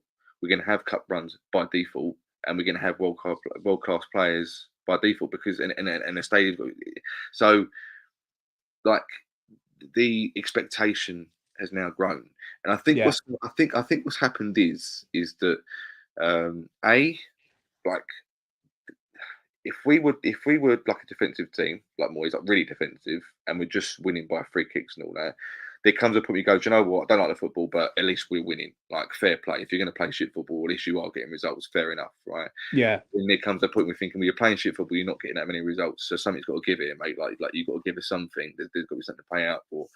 And then there's the thing where, you know, if we're not playing well, at least give us some good football, because and that's what I think people have lost faith with the club at the minute, because nothing really. When a lot of people feel like Upton Park had the soul. You know, they knew everything. You know, the area around it, the whole ethos of the club was you know, roots, working class, or you name it. Yeah. And everything's been stripped from Upton Park to the new stadium, and people don't feel that close to it. They don't feel like they've got any closest to it. It's by a shopping centre. There's nothing like, you know. It's very anti-West Ham almost, if you'd like, the stadium and the surrounding area and everything that goes with it. And you know, when you're promising people that you're gonna have to take us on the chin, but at least your football team will be what we promised you. It will be a good team that gives you back. You'll be rewarded for coming with us. You might have to take the Westfield on the chin. It might not be up to the mark, but at least when you go there, you're going to see 90 minutes of the best football West Ham have ever played, and it'll be. You're going to go there thinking, do you know what? It was worth coming up here. I don't like the surrounding area. I don't like the Westfield Stadium. I don't like the tourists. There's 30,000 plus people I don't know here and whatever. But at least the team on the pitch are giving their all, and the atmosphere is great every week. It's not going to be great every week, but most weeks it'll be what it's good. But we haven't really had that consistently. And like I said, you know, with Moyes, I think the football's got worse, and you know, a lot of his tactics have gone up spout. There's been obviously problems with players, and the squad's got. There's just been a lot of things that have got sort of worse, and there's not been a lot of hope, if you get what I mean, that it's going to get better under Moyes. I think that's what people, you know. I can't talk for everyone, but that's the gist. Oh no, listen. No, I totally agree with what you're saying. As well as just letting you sort of go and land, right? But I will say one thing, like. The moment we moved, and there's a comment from Terence that we'll get up in a minute, yeah. The moment we moved for a purpose, and people keep forgetting that purpose. And that purpose was to go compete, to try and be a big side at the LS. Do you know what I'm saying? Like top four, world-class stadium, world-class team. That's what we was told, yeah. And when the ownership of the club promised you that, I expect them to deliver. Simple as that. Because at Upton Park, there was no ambition at Upton Park, not one bit. Yeah, let's be honest. If we finished 10th in the league, we'd have been happy with that. Like where West Ham are right now, that would have been an amazing season at Upton Park. Literally amazing. Yeah. So now there's a sense of purpose there to say, right, we're at the London Stadium. We're getting big crowds every other week. We've now sort of made our stamp on the European card, so we are a well-known side now around Europe. People know who West Ham are. There was times before, back in the day, that a player would get linked to West Ham and wouldn't know even who they were. Do you know what I'm saying? So you've got to look at it and weigh it up for what it is. That's the same now, I think. Certain players get linked. Kudus, I don't think anyone heard of Kudus before we were linked with him, and he was, you know, there are obviously, you know, football's changed. Even I don't know who some of the players are in the Premier League right now. And I'm sorry if I've interrupted you, by the way. No, that's right, mate. No worries at all. But you're right. You're right. It's just like we're just a different platform now. Do you know what I'm saying? The one thing I will just say on that, like, you saying that a good season was finishing 10th. I'll be completely honest with you, right? The West Ham that I grew up with was like, you know, 10th and plus was amazing, right? Yeah. The reason why you didn't look at where you were finishing, apart from if you were on a relegation battle, was because I think half of it was you just wanted to beat the top 6 teams. Like if they come to Upton Park, if Man United or Arsenal come to Upton Park, you wanted to beat them. But it was like, you know, I didn't grow up expecting West Ham where they were going to finish. I grew up with them. You know, you wanted to see good players put effort in and watch a good game of football. And now it's really interesting because now when we say we finished here, we finished there, and we finished here in the league and that, I'm actually still not used to it. I'll be honest with you, I'm still actually not used to it. I'm not used to going, oh, if we win this game, we'll be sick. If we win this game, that point difference, if we hadn't conceded that goal, we'd be goal difference plus. And I'm thinking, I don't think I ever remember doing this. The only time I ever used to do that was when we were in the bottom half and we were fighting Yeah, to stay in the league. I was like, yeah, let's hope that team loses, that team draws, yeah. or whatever. You know what Last I'm two saying? So games. Sorry. I Anyway. I agree, mate. I do. Listen, I really do agree with you on that, right? But I'm going to get to this comment, yeah, because I see it earlier on and I just sort of started it back. The only reason why we moved from Upton Park to the New Stadium was to make money. Yeah. The owners doesn't care about the fans and buying players. As long as we stay in the Premier League, Sully makes money. I couldn't agree more with him. I couldn't. I've been calling this. I've been screaming this for 8 years. Yeah, for a long time. Yeah, and for me, not to set foot in the LS it tells me like quite a lot. I despise the ownership of the club, especially David Sullivan. I think David Gold, to a point, was a bit of a yes man to a point, but we could relate to him because he was sort of like one of us to a point. But as a collective, all of them, they knew exactly what they was doing, getting us out of Upton Park and over to Stratford. Yeah, I remember someone telling me this a while ago, right, a long time ago. They turned around and said, James, I don't know why you're moaning. Yeah, Stratford's been built and everything, and like all the businesses over there, like no one's lost any business at Upton Park. Loads of people lost businesses at Upton Park. Loads of people lost homes at Upton Park, especially that around Green Street and down sort of East Amway. Like everything's gone now. Like East End Social Working Man's Club's gone. All the bars and everything have gone. And someone said about the Boleyn had like a £1 million makeover. Yeah, it has. It looks pretty good, but no fucker goes there. Do you know what I'm saying? So what's the point? Like, it's just a shame how it's gone. But I do agree that since we've gone to the LS, I expect Sullivan to put his hand in his pocket. And when people brand the 400 to 500 million, yeah, that's why we moved. Do you know what I mean? We moved for a purpose, and the purpose was to be that side. So I do look at it quite a lot on that. Do you know what I'm saying? And obviously, the day they go, I'll be over the moon. But for me, it's just been a long old season, isn't it? Not even gonna lie. Yeah, it's been a bit of a draining one, and this is what I said to a mate yesterday. It's been a draining one, but it feels like it shouldn't have been because Yeah, factually wise, when you say that you're in Europe and you've finished top of your group, or you're in the quarterfinals, something like that, or you're in the top half of the table for West Ham fans, I mean that's normally brilliant, but it just hasn't been because the atmosphere and the emotion of it has been the opposite. It's been infighting. There's been just chaos around the club. The day to day, the game to game tactics, Moyes, everything has just been it's been exhausting, to be honest with you. And yeah, yeah, mate. it's been. I don't think last season I was as deflated, but I felt deflated a bit this season, and it's been when really I've not got much to moan about. Well, that's when I shouldn't have much to moan about. And I'm gonna be honest. What you're saying there, just listening to what you're saying, could not agree with you anymore. Last season was fighting relegation. I wasn't this tired than I am this season. I'm going to be honest, Lou. Yeah, yeah, I'll say yeah, it to the people on here. Fucking hell, I feel drained, mate. This season, literally drained of just everything. Like not just like the in-house shit, but just West Ham up and down like Tower Bridge. 1 minute you think they're back and they're not, and then when you think that they're going to get absolutely dicked against someone, they turn it on. Like I yeah, remember the Arsenal game away this season, yeah, and I'll never forget it. Away from home, Christmas, just after Christmas, people going 4-0, 5-0, 6-0, and we end up going there winning 2-0. It was like pandemonium. Do you yeah. know what I mean? Like brilliant. Wow. And then we play them at home, and I'm thinking, please turn these over. And we end up holding 6. So it's been just I'll be happy when the season's done. Like I will literally kiss the fucking ground after the Man City game. Once the Man City game's done, and that referee blows the final whistle for the season, I will look at it and be like, thank fuck this season's done. I can just sail off into the sunset for a month or two and just chill, basically. Do you know what I'm saying? Yeah, I do know where you come from. I've kind of held a sort of like I don't know. I think I haven't expected much from the games that come up, but I do kind of think maybe Yeah, this game will be different. Maybe this game will be the one that switches. But last night I had some opportunities. I thought, so, do you know what?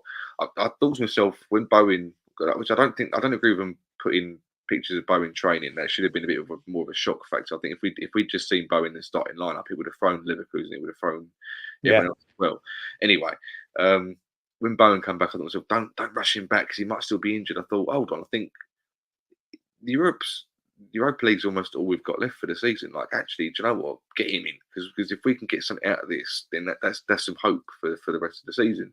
Almost a bit like how it was 2 years ago, because it was all like the Europa League was the big one that we were winning it for the first time. So let's make the best of it. And I've not been one to try and think. Look, I'm a West Ham fan. I want to see West Ham play at the end of the day, and there is a part of me that when the season is gone, it's gone now. I've got to wait till August or July for pre-season to start again. And there is a part of me that never wants the season to end, but I do understand it. I think maybe I'm with you on that. I don't realise how much it's going to hit me when the final whistle goes, because it will be the end of the season and it'll all be going. Well, I think I've been through this before. I think I was like it when I can't remember who it was now. I think it was maybe Grant when we got relegated. I think it was like, look, we need a fresh start. Let's just get relegated and start. I remember that season very clear. Yeah. Very. I done the whole season up and down the land that year. And this is the thing, right? One thing I will say is I've sent Jazz the chat. If Jazz wants to come and have his say, he can. I remember that season, and it was fucking hard work. I remember the 3-3 against West Brom, when the famous Scott Parker talked at half time and he come out and West Ham literally run right. And it was literally last night. They run right in the second half and we nearly done it. But, it was just a mad season. And Avram Grant was at the door at the end of January, I think it was. Right? If I got this right, I'll never forget, we played Arsenal. We lost 3-1 at home. Everyone knew that he was going out the door. Yeah, he was on the verge of going. Martin O'Neill was going to come in. Yeah, but I think he got leaked to the Sun, and then he went, "Nah, I'm going to not get involved in that." Yeah, and then fucking Sullivan kept him, and then eventually got us relegated. Do you know what I mean? So that was a bit of a fuck up. But Jazz, late night with Jazz. How are you doing, son? Yeah. Good evening, gentlemen. I didn't realise you guys were on. I was just flicking through YouTube, and then it said James is live. And then my old friend Luke, long time, haven't seen him in a while. How you doing, mate? How you doing? Looking slick in that 1980 West Ham. I'm reunited West Ham fans on here, mate. That's what I do. I do this shit. Don't mean anyone else wants to come on? They're more than welcome. Fuck it. I've been in the same clothes fucking 3 days, mate. Doesn't matter. But there we go. Fucking Hammers reunited. I should be called. That's it. It is what it is. Jazz, what do you make of last night, mate? Like I said, I got quite emotional and quite sad in my videos, a couple of them after the game last night, and then kind of last word this morning. It's because I like to think that I know my football, been following football for a long time, and I reckon we could have done them over 2 games if we had the Spurs manager there, I say, in our pocket. I don't like saying things like that, but it's the truth. If we had a brave manager like that on our side, we would have done them. We would have done them for sure. Not only because of that reason, but I'm sure another manager would have bought 2-3 players in the window and would have also had the sense to have kept Benrahma Fornals. Listen, I was one of the biggest moaners of Benrahma Fornals, don't get me wrong, but they weren't that bad that they couldn't sit on the bench. It's embarrassing. The whole world is watching that we are the only club doing what we're doing. And kind of James and Luke, mate, the secret is out that just keeping the game with West Ham up to 60 minutes and they're going to run out of gas. We got nothing on the bench. A squad of 13. This manager, which is after Roy Hodgson, is probably the most experienced in the league, is thinking that the business side, the business end of the league, last 4 or 5 months, I'm going to do this with 13 players. Absolutely bonkers, gentlemen. And very frustrated, very sad, because I think we could have done them. And because we should not have been scared of them. When the first leg kicked off, we're the European champions. We've been in the game 3 years. If you match them up man to man, we're more experienced. Ward-Prowse, Zuma, Paqueta. I know Bowen got injured and stuff like that, but if we bought the right people as a backup in January, we could have, playing the way we did, and they didn't score till the 81, 82, 83rd minute in the first leg, right? Even then, he didn't bring anyone on after 60, 65 minutes, right? and I'm pretty comfortable that the worst result on the new manager would have been a 1-0 defeat at worst. And I know the referee last night, I don't know if you two guys know, but apparently not only the referee, but the linesmen were all Spanish. Yeah. No. The thing is, Jed, is that I'll be hands up here. I actually understood the first leg approach. I understood it, and maybe it's because I've been used to the way Moyes plays. I knew he was going to play it that way anyway, so I kind of mentally prepared myself for it. No, but not one shot, one corner, not that extreme. It's very extreme, isn't it? Very extreme. Like, to me, like if you're gonna there's defending and there's defending. Like don't we like there's like doing extreme ones. Like I personally think I thought we were more. Just because of the way that Karabag played against them, I thought if he's clever here, he'll do what they did and he'll defend, but we'll have an effective counter attack as well. So we'll try and score a bit. And like I said, I can't talk that much because I only No. Karabag attacked them. They attacked them. Right. They didn't. I thought they didn't counter attack. No. Karabag attacked them, and when we attacked them in the first half, James, they were pissing in their pants. They were shit scared. Atmosphere was brilliant. They were rocking. They were shaking. They took off one of the guys after 25 minutes. Listen, hats off to a manager who does that. I love someone who's proactive, but it's the effect fans had, the atmosphere. We had them, mate. And if we only had a couple more players and better application the first leg, Luke, we would have done it, mate. That's my feeling, I'm not disputing that at all. Not disputing that at all, mate. Thank you very much, Kay. Towards the swear box for last night. Yeah, it was quite bad last night. I'm not gonna. I thought that was me. I'm always getting in trouble. No, but listen. I agree with you, Jazz. Listen, I do. I'm going to ask you something, Jazz, because you've been supporting West Ham a long time. Yeah. Did you witness the West Ham way last night in that first half? Because I did.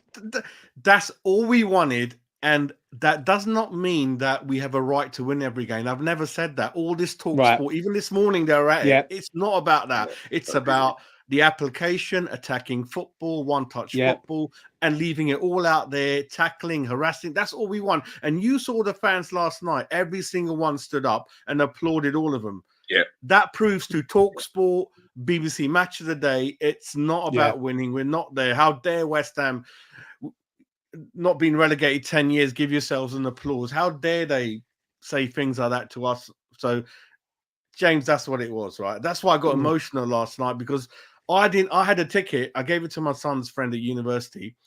Yeah, it hurt me. I welled up because I would love to be there, but it's because of David Moyes and one or two things. I have gone 3-4 games this after January. Don't get me wrong, I do go. I'm in the same boat as you, mate. I got emotional, Luke, because I want to be with my family. I wanted to be there with you're my family, James is my family, this is a West Ham family. And when that bubbles, the atmosphere, I was dying inside. I was dying inside that this manager done a lot of damage to a lot of fans. And I wanted to be there. But going back to your question, James, that's all I wanted. That's all I wanted, mate. For me, last night was the West Ham way, especially that first half. I know people look at the second half. I get it. I understand it. But they were fucked. They were literally fucked out their heads. Do you know what I mean? And they were dead on their feet. Yeah, do you know what I'm saying? And Upton Park, they would have been shaking. They would have pissed themselves and put 2 nappies on, mate. Trust me. Yeah. Listen, I agree with you on that. And do you know what also? And I said it earlier on, Jazz, obviously because you've come in late. But for me, the atmosphere last night was brilliant also. Like, it was just, that felt like Upton Park atmosphere. Like, everyone was up for it. The singing was non-stop. They were getting behind the team. If something didn't go our way, they wasn't getting the ump. It wasn't about David Moyes. It was about West Ham United Football Club. And that's how it should be. Like, that's how it should. Like, fuck Moyes. Like, I say it quite openly. Fuck Moyes. He's an employee. Yeah, and he can be changed. But West Ham United, E13, E20, the whole collective, Thames Ironworks. That's what we are. That's what we fucking are. So it's like last night. I agree with you, Jazz. I was very proud of the team last night. I looked at that team and I thought, you know what? They threw everything at it. And listen, a lot of people thought we were just going to go there, turn up, and get done 2 or 3 or something. Do you know what I'm saying? So, you know, it's the future's for me. Last night, Jazz, I see a glimpse of the future of West Ham. Right, I see us with a team that could possibly go on to be like that in the future. You know what I mean? If we can get reinforcements, and a lot of them, we'd be a really, really good side. Yeah, a couple of things on the back of that. Well done to the club to putting the Come New Irons behind. That looked amazing on TV. You know, behind as they're lining up with the pennants and the shaking hands. That was an awesome view. I used that as one of my thumbnails. Listen, as you know, I'm honest. If someone does well, they do well. So well done to whoever thought of that. That had an amazing effect. Billy Bond stand is where I watch all my games. So that looked absolutely amazing. Come on, your irons in the back. You had to hold up these different colored. I'm in that stand, but they were like, I think it was like 5 rows away from where I was sitting, and then they were holding it up. Obviously, you can't sit where you're sitting. Look, have a look at the highlights on TNT. Amazing. I missed that one. Absolutely brilliant. It's just there in all the photos and everything. And the other interesting thing, James, is that why did we run out of gas? One opinion is obviously that we've got an aging squad.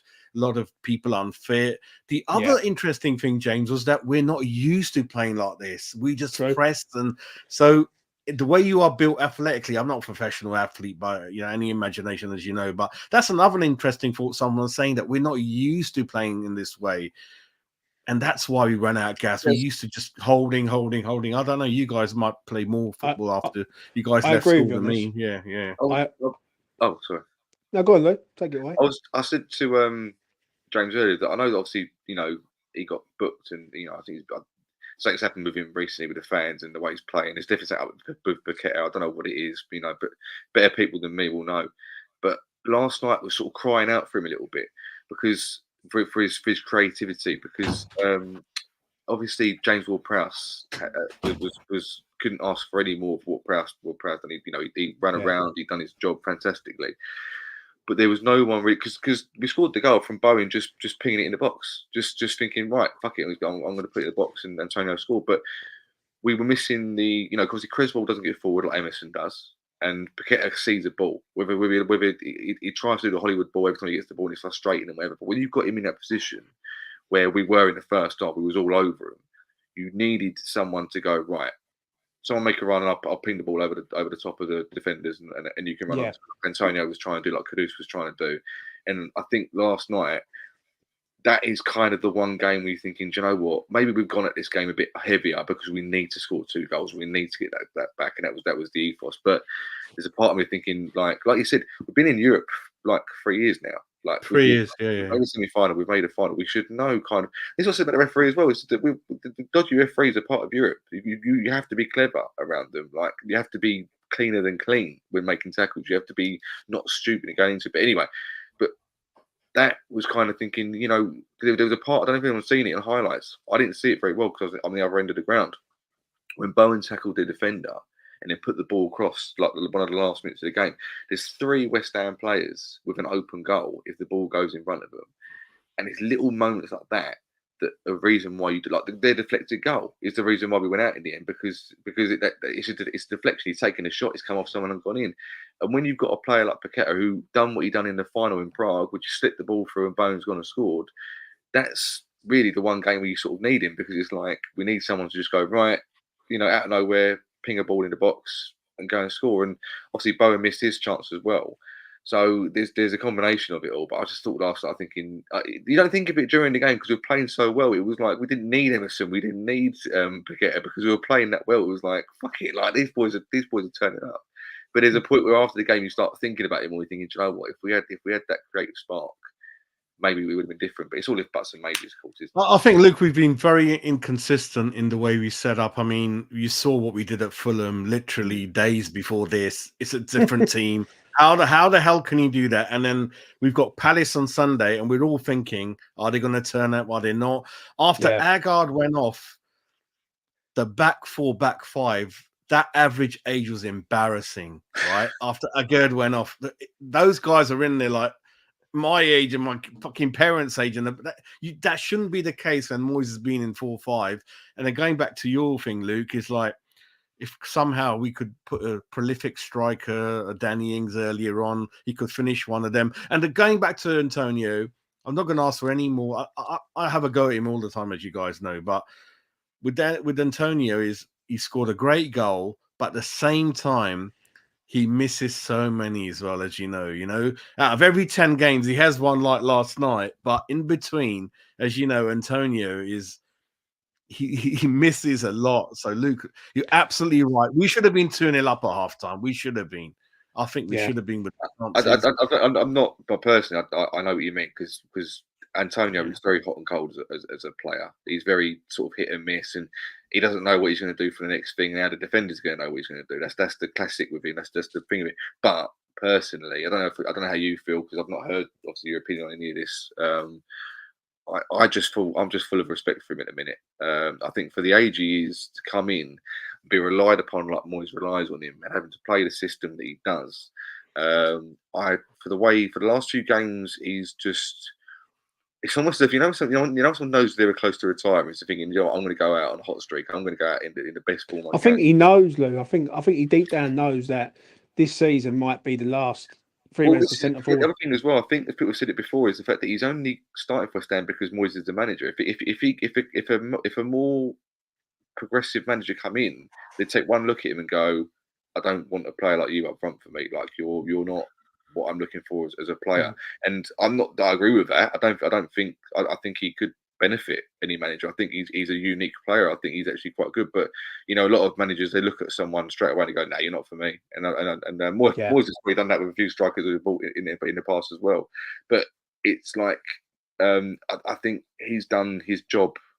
I know a striker's job is to score, but I think anyone can see that that isn't his job for West Ham. His job is to be a bully, just bully and be a battering ram against defenders and let everyone else score the goals. And unfortunately, we didn't do it last night. We only got one, but he was the one that scored the goal. We had other players that tried to score headers and they couldn't do it. I think Soucek missed one from 10 yards out. However, Bowen had a great chance and he was saved by the keeper. So I'm not where last night is concerned. I ain't moaning at any of them because they. No.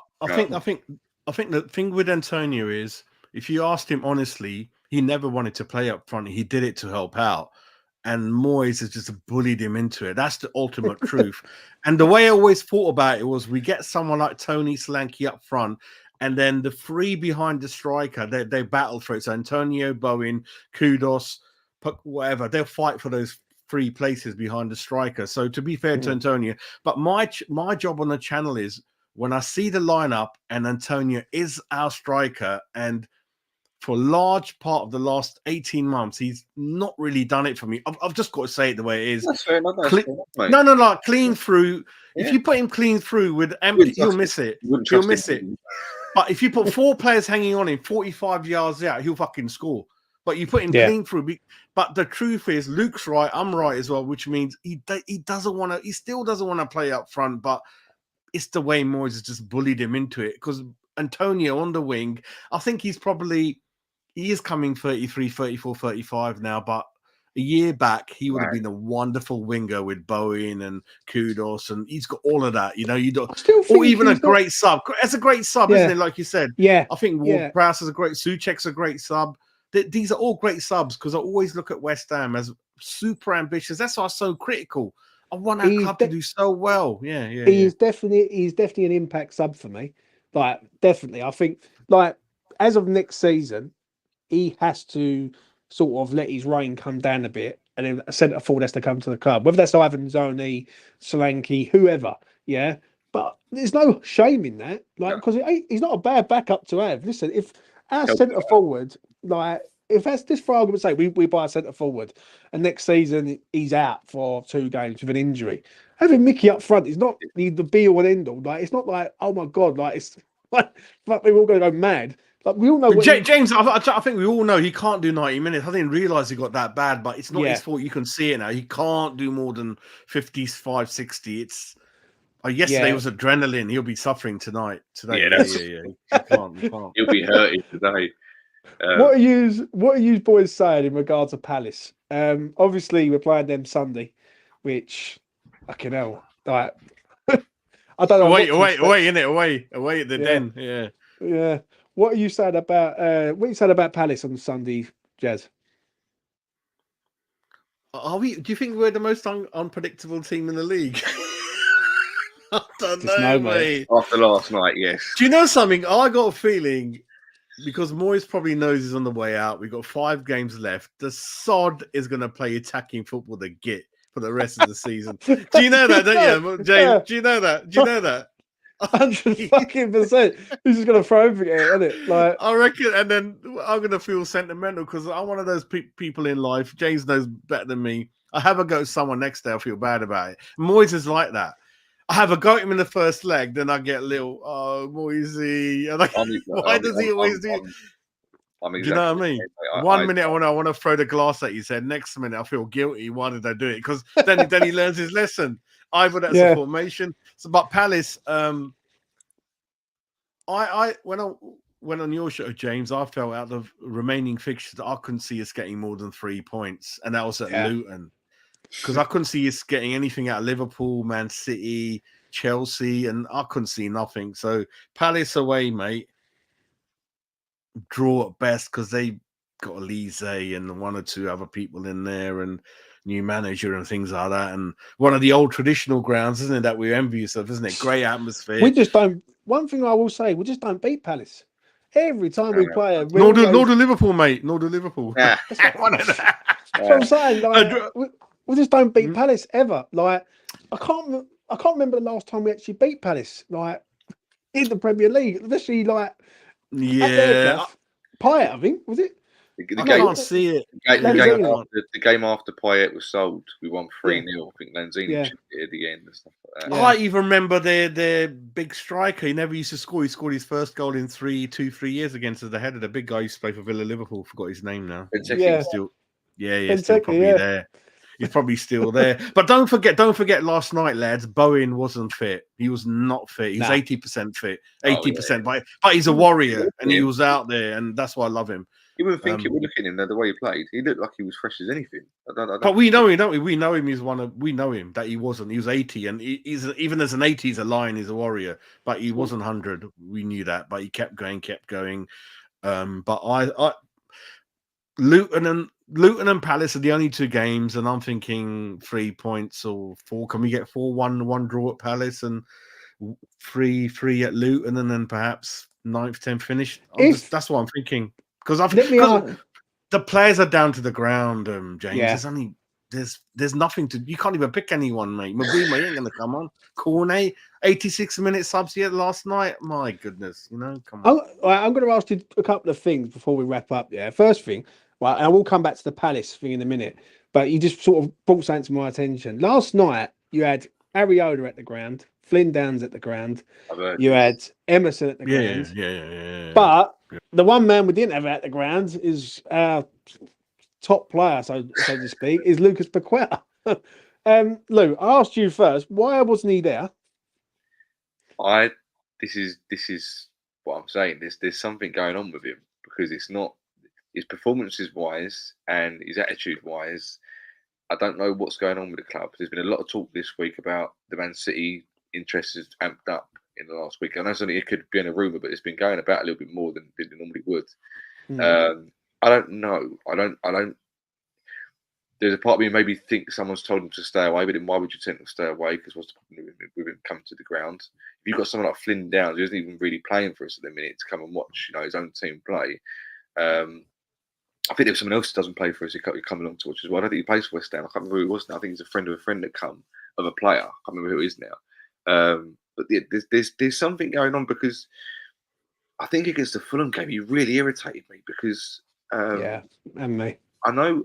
Look, he always looks for Hollywood pass, and I don't blame him for doing that. If he's a quality player, then fair enough. If you've got it in you to play the Hollywood pass when you get the ball, then fair enough. But he was doing it more than usual. He was doing it like almost every time he got the ball. Rather than just play a simple pass and then move or whatever, like he normally does, every ball had to be nutmegged through a Fulham player's legs before he played the pass, like that. And he was losing the ball quite a lot. And then obviously the second goal was his fault, because he lost control and he got rid of it. But I know he's a hothead.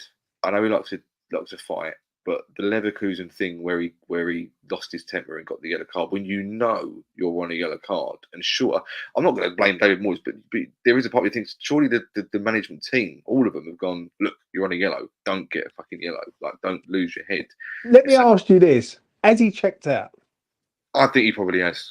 Personally, it looks like he has, and I don't really want to admit it. And actually, I'm surprised I've even said it that quickly because I didn't want to think of it that way. Because I've got a lot of respect for him. I thought he took West Ham to his heart. You know, I kind of let the thing when he ran over to Guardiola before the game against Man City and he hugged him and he shook his hand. I let it go because I thought maybe you respect him. And, you know, I do like it, so I'll let it go. But I kind of maybe shouldn't have. Maybe should have given more shit at the time than I did. But possibly he has checked it. But I don't know why now. I don't know why, because if you know you're kind of going there for months and months, we've all kind of in our heads gone, well, he's going in the summer. We know he is. Like, but you know what it is though, Lou. Right, I will say this, before I let Jazz sort of come in. Right, the thing is, if he has checked out, he's checked out for a purpose to make sure he don't get injured and don't do anything that he shouldn't do to allow him in the move. Do you know what I mean? Just for argument's sake, he plays and he gets injured, that could probably jeopardise a move in the summer. Yeah, because they might look at it and think, fuck me, just for argument's sake, he gets injured, he's out for 3 months. They ain't going to touch him. Do you know what I'm saying? Yeah, so, but that's where I was saying, because why now? Because we've all kind of known it's a possibility throughout the season, and surely if you know, there's a lot of games during the season, like we've been knocked out of them, but he was linked pretty much at the start of the season almost. It was like, okay, well, is he going to go before the window shuts? Is he going to go in January? Is he going to? So he's been playing out of his skin, like you know, and obviously he had the injury. I think it was before the international break or after the international break.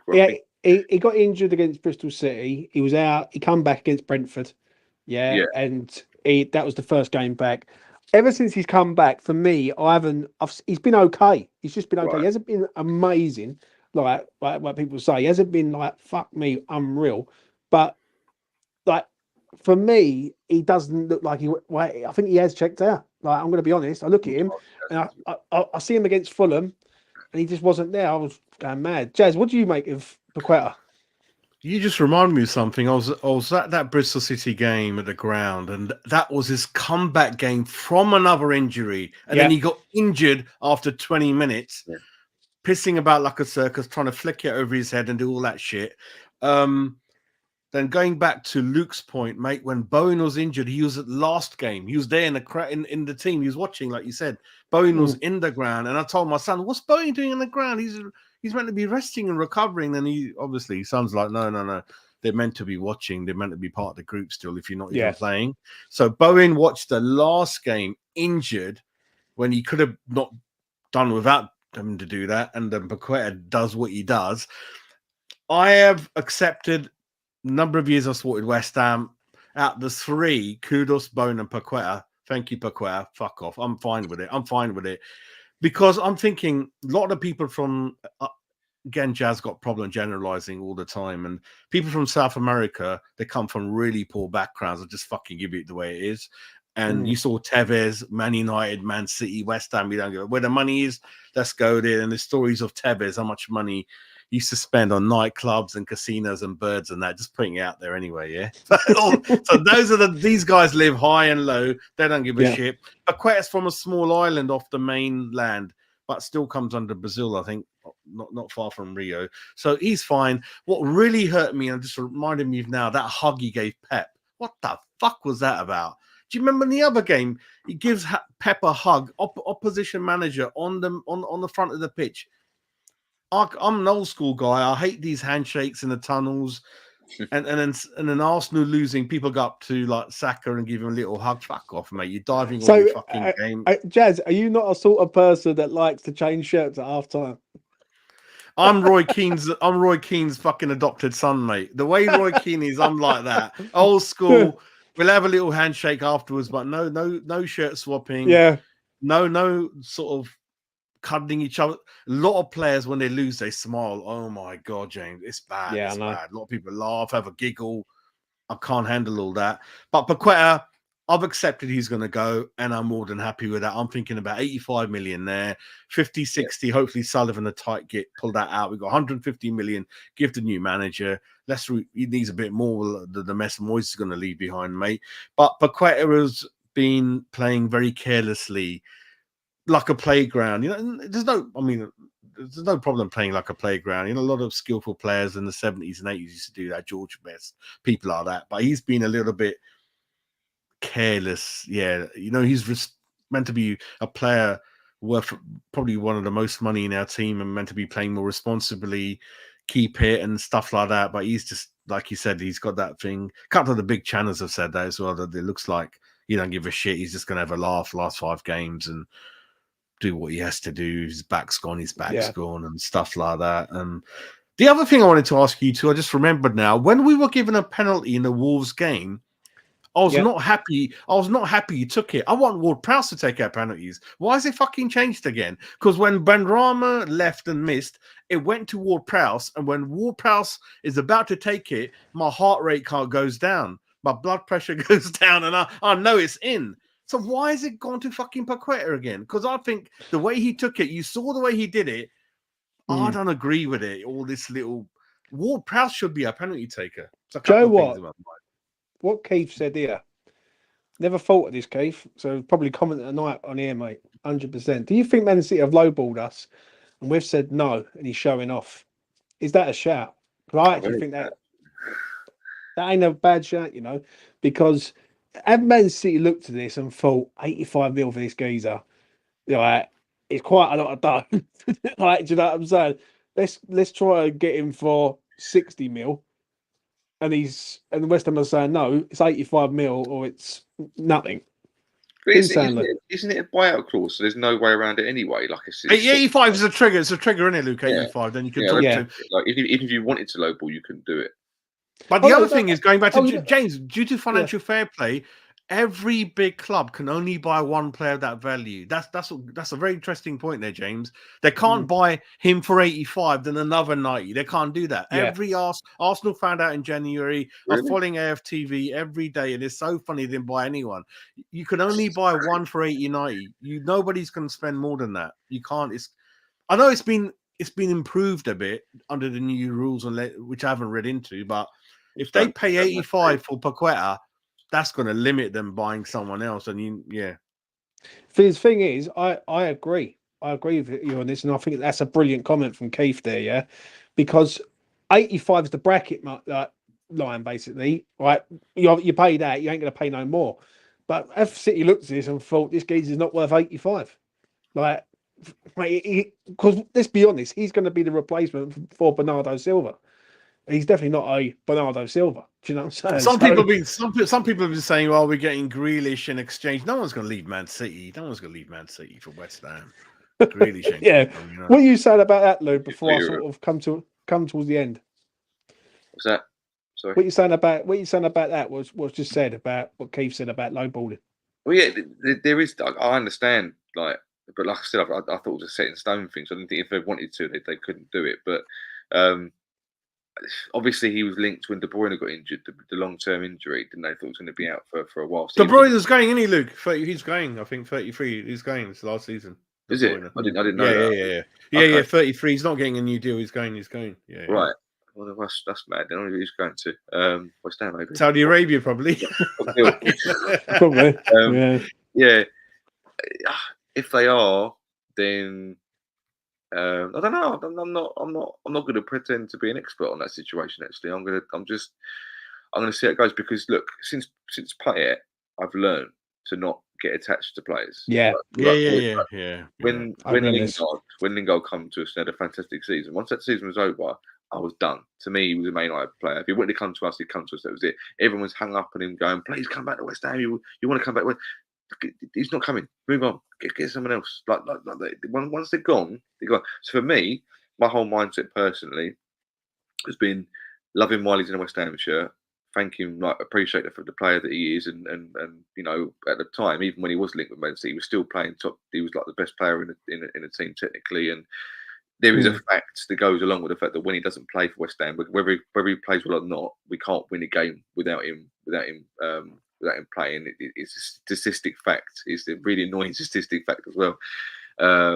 Ironically, really, but for me, he's been out the door since he was linked. Just mentally, that's why I've not plays well. Brilliant. Cheers, Pack. Nice one. If he doesn't, he doesn't. Take him off, bring a sub on. So look. The other thing is, why is there an 85 million clause? You shouldn't have any clause in there. That tells you a lot about Paqueta and his agent. That's weird. The only thing I could think of is that they weren't sure how good he was going to be. And I'll be honest with you, I don't know if anyone agrees with me this. When we played Lyon in the Europa League, I didn't notice him. I didn't notice. No, I didn't even when we were linked, I didn't even know who he was. And suddenly I looked on Twitter and Instagram, and everyone going, "Oh, West Ham getting Paqueta! Wow, fire emojis and everything." Like, yeah. and I'm thinking, I don't even know who he is, and I've never heard of him before. It must be pretty good because the whole social media was going. I think Deck done a job on him though. If I remember rightly, yeah. I think because I didn't really notice him, if I'm being honest. Yeah, I know he was a slick player and everything, but I think on that night, especially in the home leg, because obviously we went down to 10 men, didn't we? And we had to sort of retreat big time. And I think Deck sort of made sure you keep him quiet. And it's a pretty similar thing with West Ham coming right now. Keep Lucas Paqueta quiet, keep West Ham quiet. Simple as that. But James, up to February, he was shit. He was shit up to February. Yeah, March, he was shit. I was having to go at him like 53 million. I don't see anything. But Luke, that clause has been put in by Paqueta's team. That's what I'm like. This is what I don't know whether they thought to them. My point was I don't know whether they thought he might not make it in this league. So let's try and put it in. If he does work out, we do get a lot of. I think of it the other way, that they thought he's definitely gonna do it, and let's get him out. I think of it because West Ham would never. I wouldn't allow it. Like, what are you fucking? No. You know, I don't know if you guys saw this, but when he signed, people said it was a bargain. 50 million for him was a bargain. That's what I kept seeing on Twitter, was that West Ham getting Paqueta 50 million. This is sale of the decade. It was meant to be the 50 million. I don't remember that transfer because it was such a fucking hard transfer to get through. I remember, and people don't even mention him no more. But Rob Newman was over there trying to get that done. Actually, really trying to get that done. And when we got him, like obviously the release clause tells you all you need to know. He's looking at it that if an elite club comes in, he's out the door. Whether that's like Man City or whatever. That's what I'm thinking. Yeah. If you join a new club, I would never think about. If I went to West Ham, I would never start thinking, I want a release clause. I mean, that's the thing, the mentality. That's what they all do it. Look, Kudus was meant to go to Chelsea before. I found this out a few months back. Kudus no, he was. Yeah. But this is. I'm going to warn the fans now, because this is where I believe West Ham are going as a club, right? We are, until we get to top 4 or whatever in Champions League regularly, which is a dream at the minute, right? Yeah.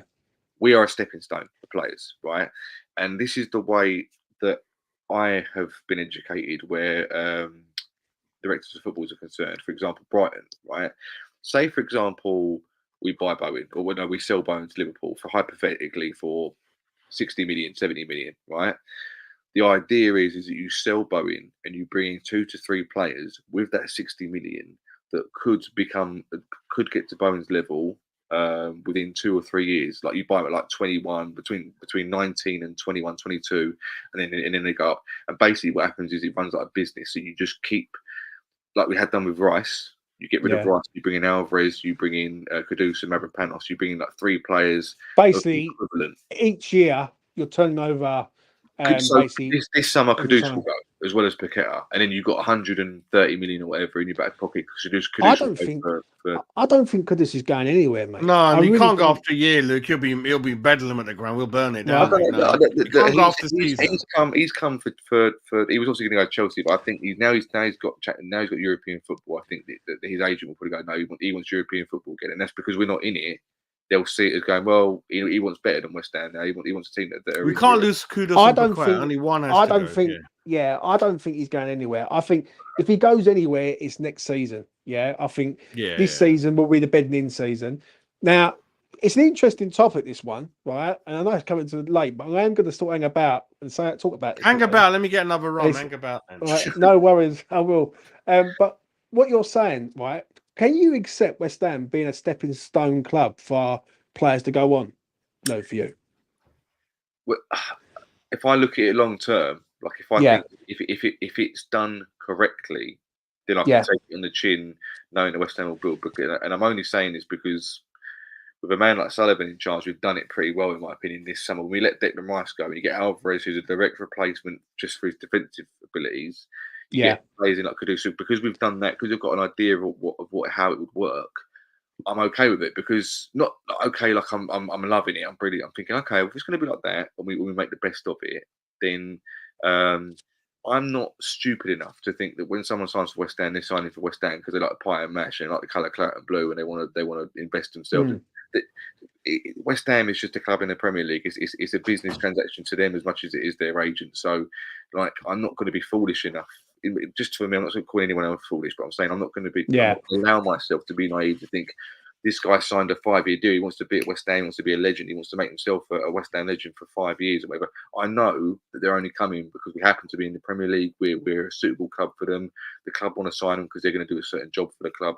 So I don't get attached to players anymore. I'm thinking, do you know what? If we're going to have this geezer for a year, from wherever he's come from, and he smashes it for a year and then goes somewhere else, I'm okay with that, providing we then get someone else in who can do exactly the same job and just slowly build it up. So I'm not. When I say this, I'm not saying like we're gonna like Bowen's been here for what, for 4 years, 5 years. 20. Now? He arrived in lockdown, wasn't it? Lockdown. So I don't. 2020. I almost feel like Bowen's a unique transfer in a way that he's could come for us at a time when maybe we didn't think he was going to get to this level, and he has got. And he's one of our best players in the team now. He's undroppable, and he's been looked at still by some of the top clubs. That's for me a bit of a unique transfer nowadays to still be that good after 5 years, and he's still at the club. You haven't sold him yet, and he's in the England team and all sorts of stuff like that. But like I said, stepping stone is like, I think people use it as label as a disloyal thing, like, oh, you're only using this for your own benefit. I'm thinking actually, I'm trying to look at it from the way that the football is run nowadays as a business concept rather than a thing. Like if he wants to use it, if he wants to use it as a stepping stone, but it's respectful and does his job to his best of his ability, while at the club. No problem with that at all. Thank you very much, West Ham. I think we've learned though. Well, one thing before I let Jazz answer that, I think one thing I have learned is obviously I was very sentimental with Dec, right? Because I thought like Dec obviously come from the academy. I thought like we've seen him grow up with West Ham, and when he left, and not just left, but he went to Arsenal of all the fucking places. That was like a bitter pill for all of us to take, especially going to a London club. Right, so I agree with you. Getting sentimental over players, I think that's got to stop now. Like I think, like you could like a player, but then you've got to look at it long term. Jazz, I'll just ask Lou like this. Yeah, I'm going to ask you the same thing. Can you accept West Ham being a sort of stepping stone club for players if it means benefiting the whole team as a whole?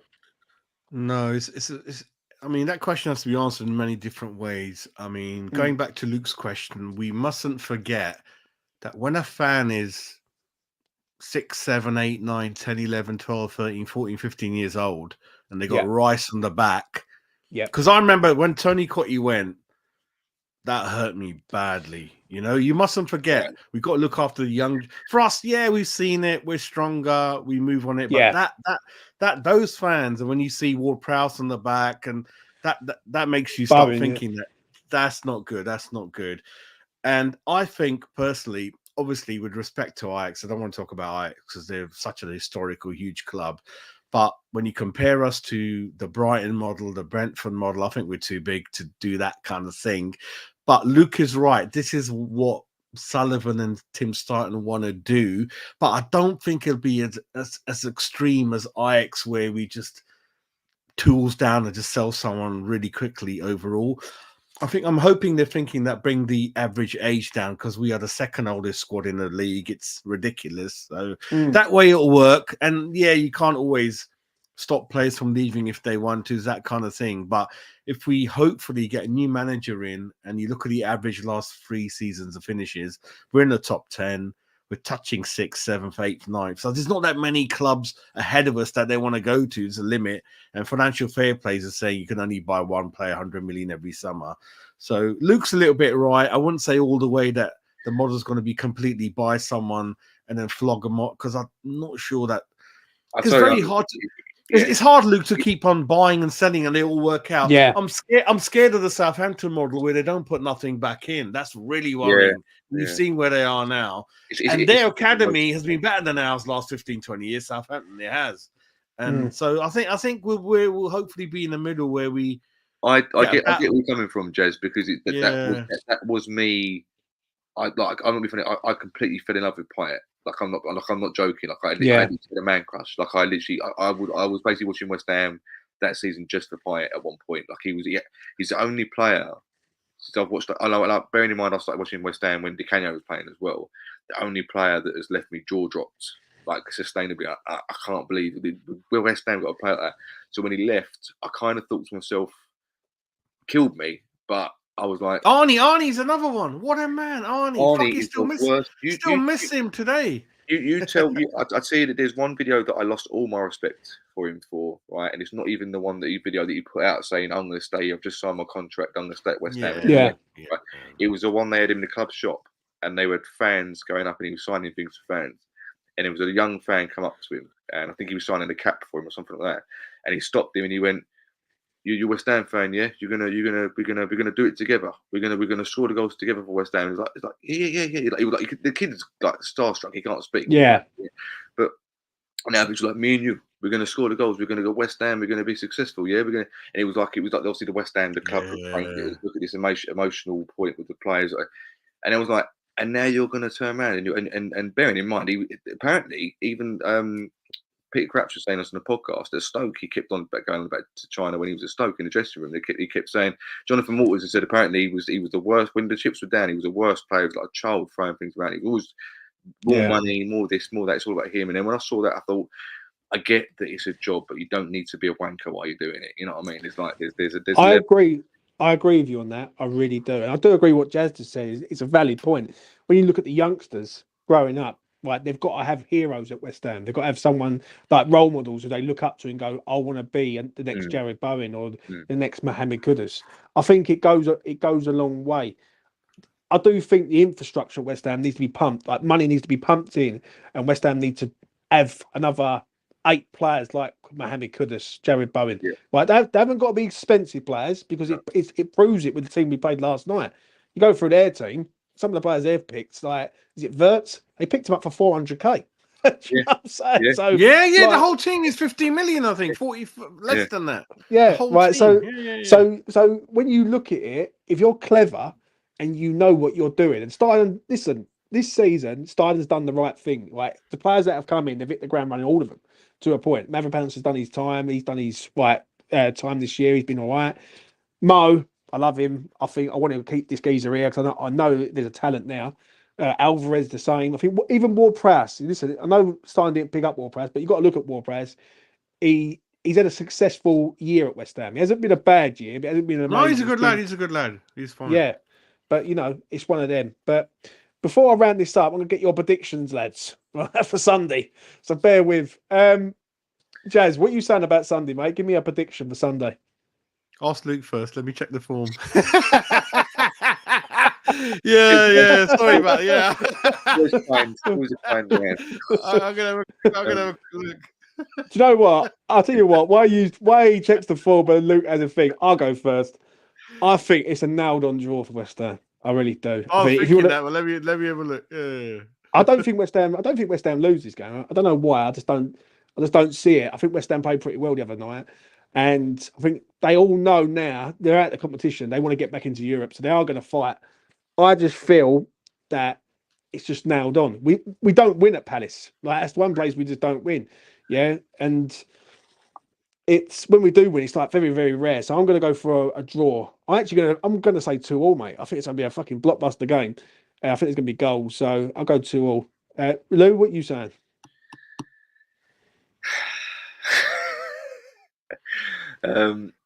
Look, they're just beating Liverpool at Anfield. It's getting to be the ground they like going to at the minute. But they just beat them there. They're playing very good. If anyone's seen the highlights, especially the first goal they scored, the goal they scored, they're playing lovely football. Glasner's, getting them. If that's his name, getting them playing well, they'll be buzzing off that. We, in my opinion, will be knackered. Absolutely out on their feet even come Sunday. I think Emerson's back, isn't he, Luke? Emerson and Paqueta should be. Yeah, back, they both will be, which will be, hopefully it'll be a boost, especially with Emerson. We don't know where Paqueta's head's at a minute. So look, it's a subs again after 65 minutes. I forgot that's so crucial, isn't it? We got no gas, mate, after 65 minutes. No, I don't really know why he does what he does with that. I haven't really understood it, to be fair. I don't know whether he thinks that the longer he plays the players, they'll have more endurance, natural endurance. I don't know. I don't get it.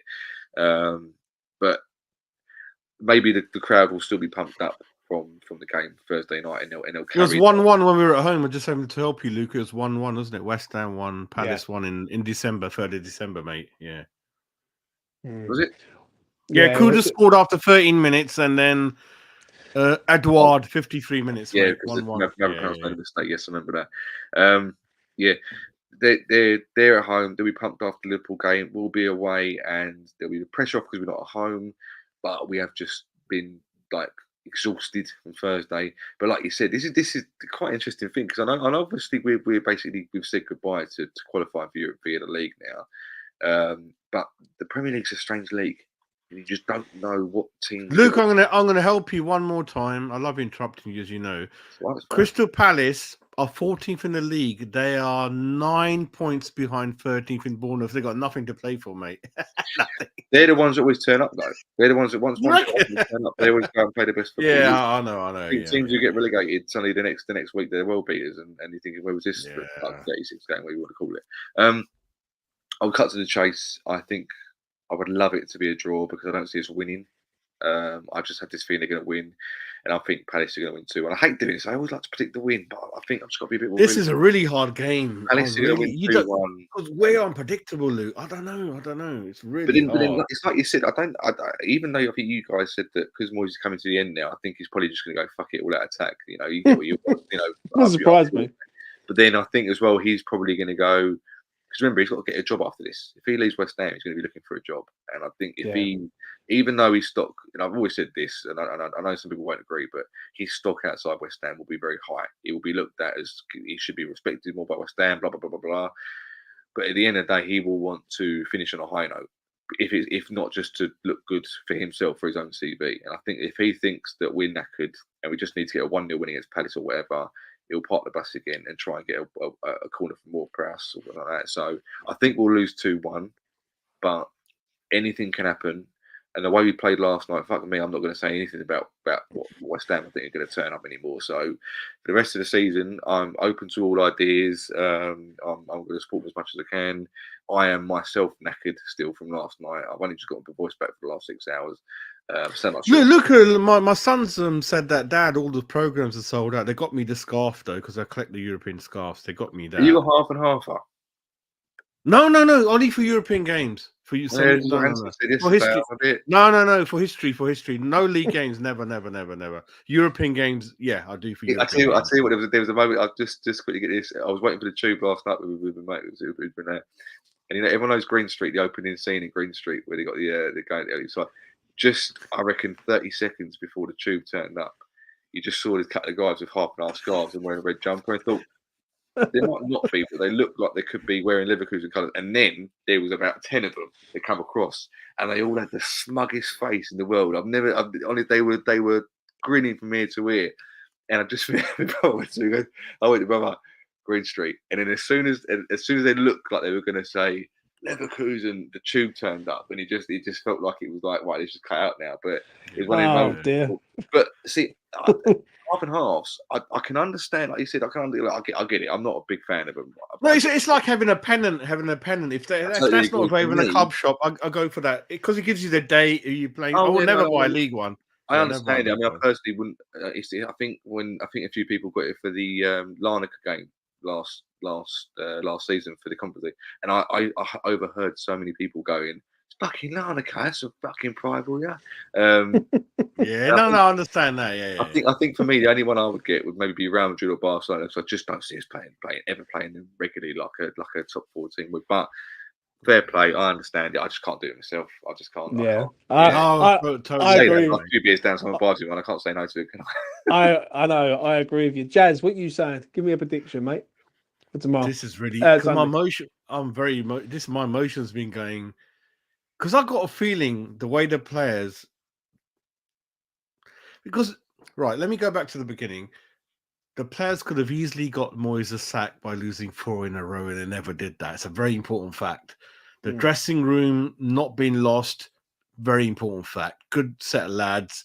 They followed the instructions. I fucking wouldn't. James wouldn't. Luke wouldn't. Fuck that, mate. With footballers, stay back 70, 80 minutes. Don't fuck you, mate. I ain't doing none of that. Yeah. So they do that for some. I don't agree with it, but I rate them for doing that. Yeah. What are you saying, Jez? Because of our defense, I'd say something like 1-1 or 2-2 because our defense is poor. It's fucking poor. A Gerd is out. Oggy's going to come in or whatever. Fucking hell, mate. My dad's going to be left back. Fucking hell. James' uncle's going to be right back. Luke's... Yeah. they're gonna give me a call tomorrow. Oh, fuck you, mate. You know what I mean? I'll take it. All baby, like I'll stick a draw because of a draw or a defeat because of our defense. I think they're struggling at the back. They're fucking old. They're injured, and I don't rate a Gerd anyway for different reasons. But let me go for 1-1. Yeah, I'll go for 1-1. Palace a bit like Wolves, but Palace have got something a bit more about them. Wolves are a bit soft. Wolves are a bit more hard, aren't they? And their atmosphere is amazing at their ground. They're very strong at home. 1-1. I'm being generous because I think we're going to lose, but I'll go 1-1. Yeah. Fair enough, mate. Fair enough. Boys, it's been an absolute pleasure. I've been going for 2 hours, 20 minutes. Jazz turns up. Always a pleasure to have Jazz on. Jazz, shout out your channel, please, so they can go and subscribe to you. Yeah, it's the Tottenham fan channel, please. West Ham Eyes channel. So yeah, you find a game. So yeah, just join in and that. Luke, I was meant to get you on, wasn't I? A couple of weeks ago. Yes, I'll come. I can't afford Luke. Luke's too expensive. I can't afford his expenses and hotel stays. I pay everyone else to come on their channels. I don't know who's talking about I'm expensive. I'm giving money away. Luke wants a couple of shirts, couple of seasons. Luke's. See, I'm reuniting West Ham fans. That's what I'm going to say on that. Listen, I'm going to say this. It's an absolute pleasure having both of you on tonight. I really do appreciate you dropping in. Obviously, Lou, from the beginning. I'm with the West Ham Network, by the way. I can't come in without plugging it. So West Ham Network for me, guys. So I've written a nice little couple of articles last couple of days as well. So I'll give them a check out if you want to. Yeah, I must admit the article. Where can I read them? Where can I read them, Luke? If you go on the West Ham Network, either Twitter or the West Ham Network Facebook page. Go on Twitter. You see it, Jazz. It's a good article. Trust me. One, but... it's very fucking long, but it's definitely enlightening, and what you're saying is bang on. Do you know what I'm saying? Cheers. So it's we're gonna say some funny things offline. I'm not gonna say them now, but about all that. Yeah. It's cool. Anyway, that's enough from us. Listen, wherever you are this Friday night, go and enjoy yourselves. I'll be back Sunday after full player ratings, the usual. It's like West Ham get it done. These boys have been great. Yous have been great. I'll see you again in the next one. A bush. Level up. Get set, level up.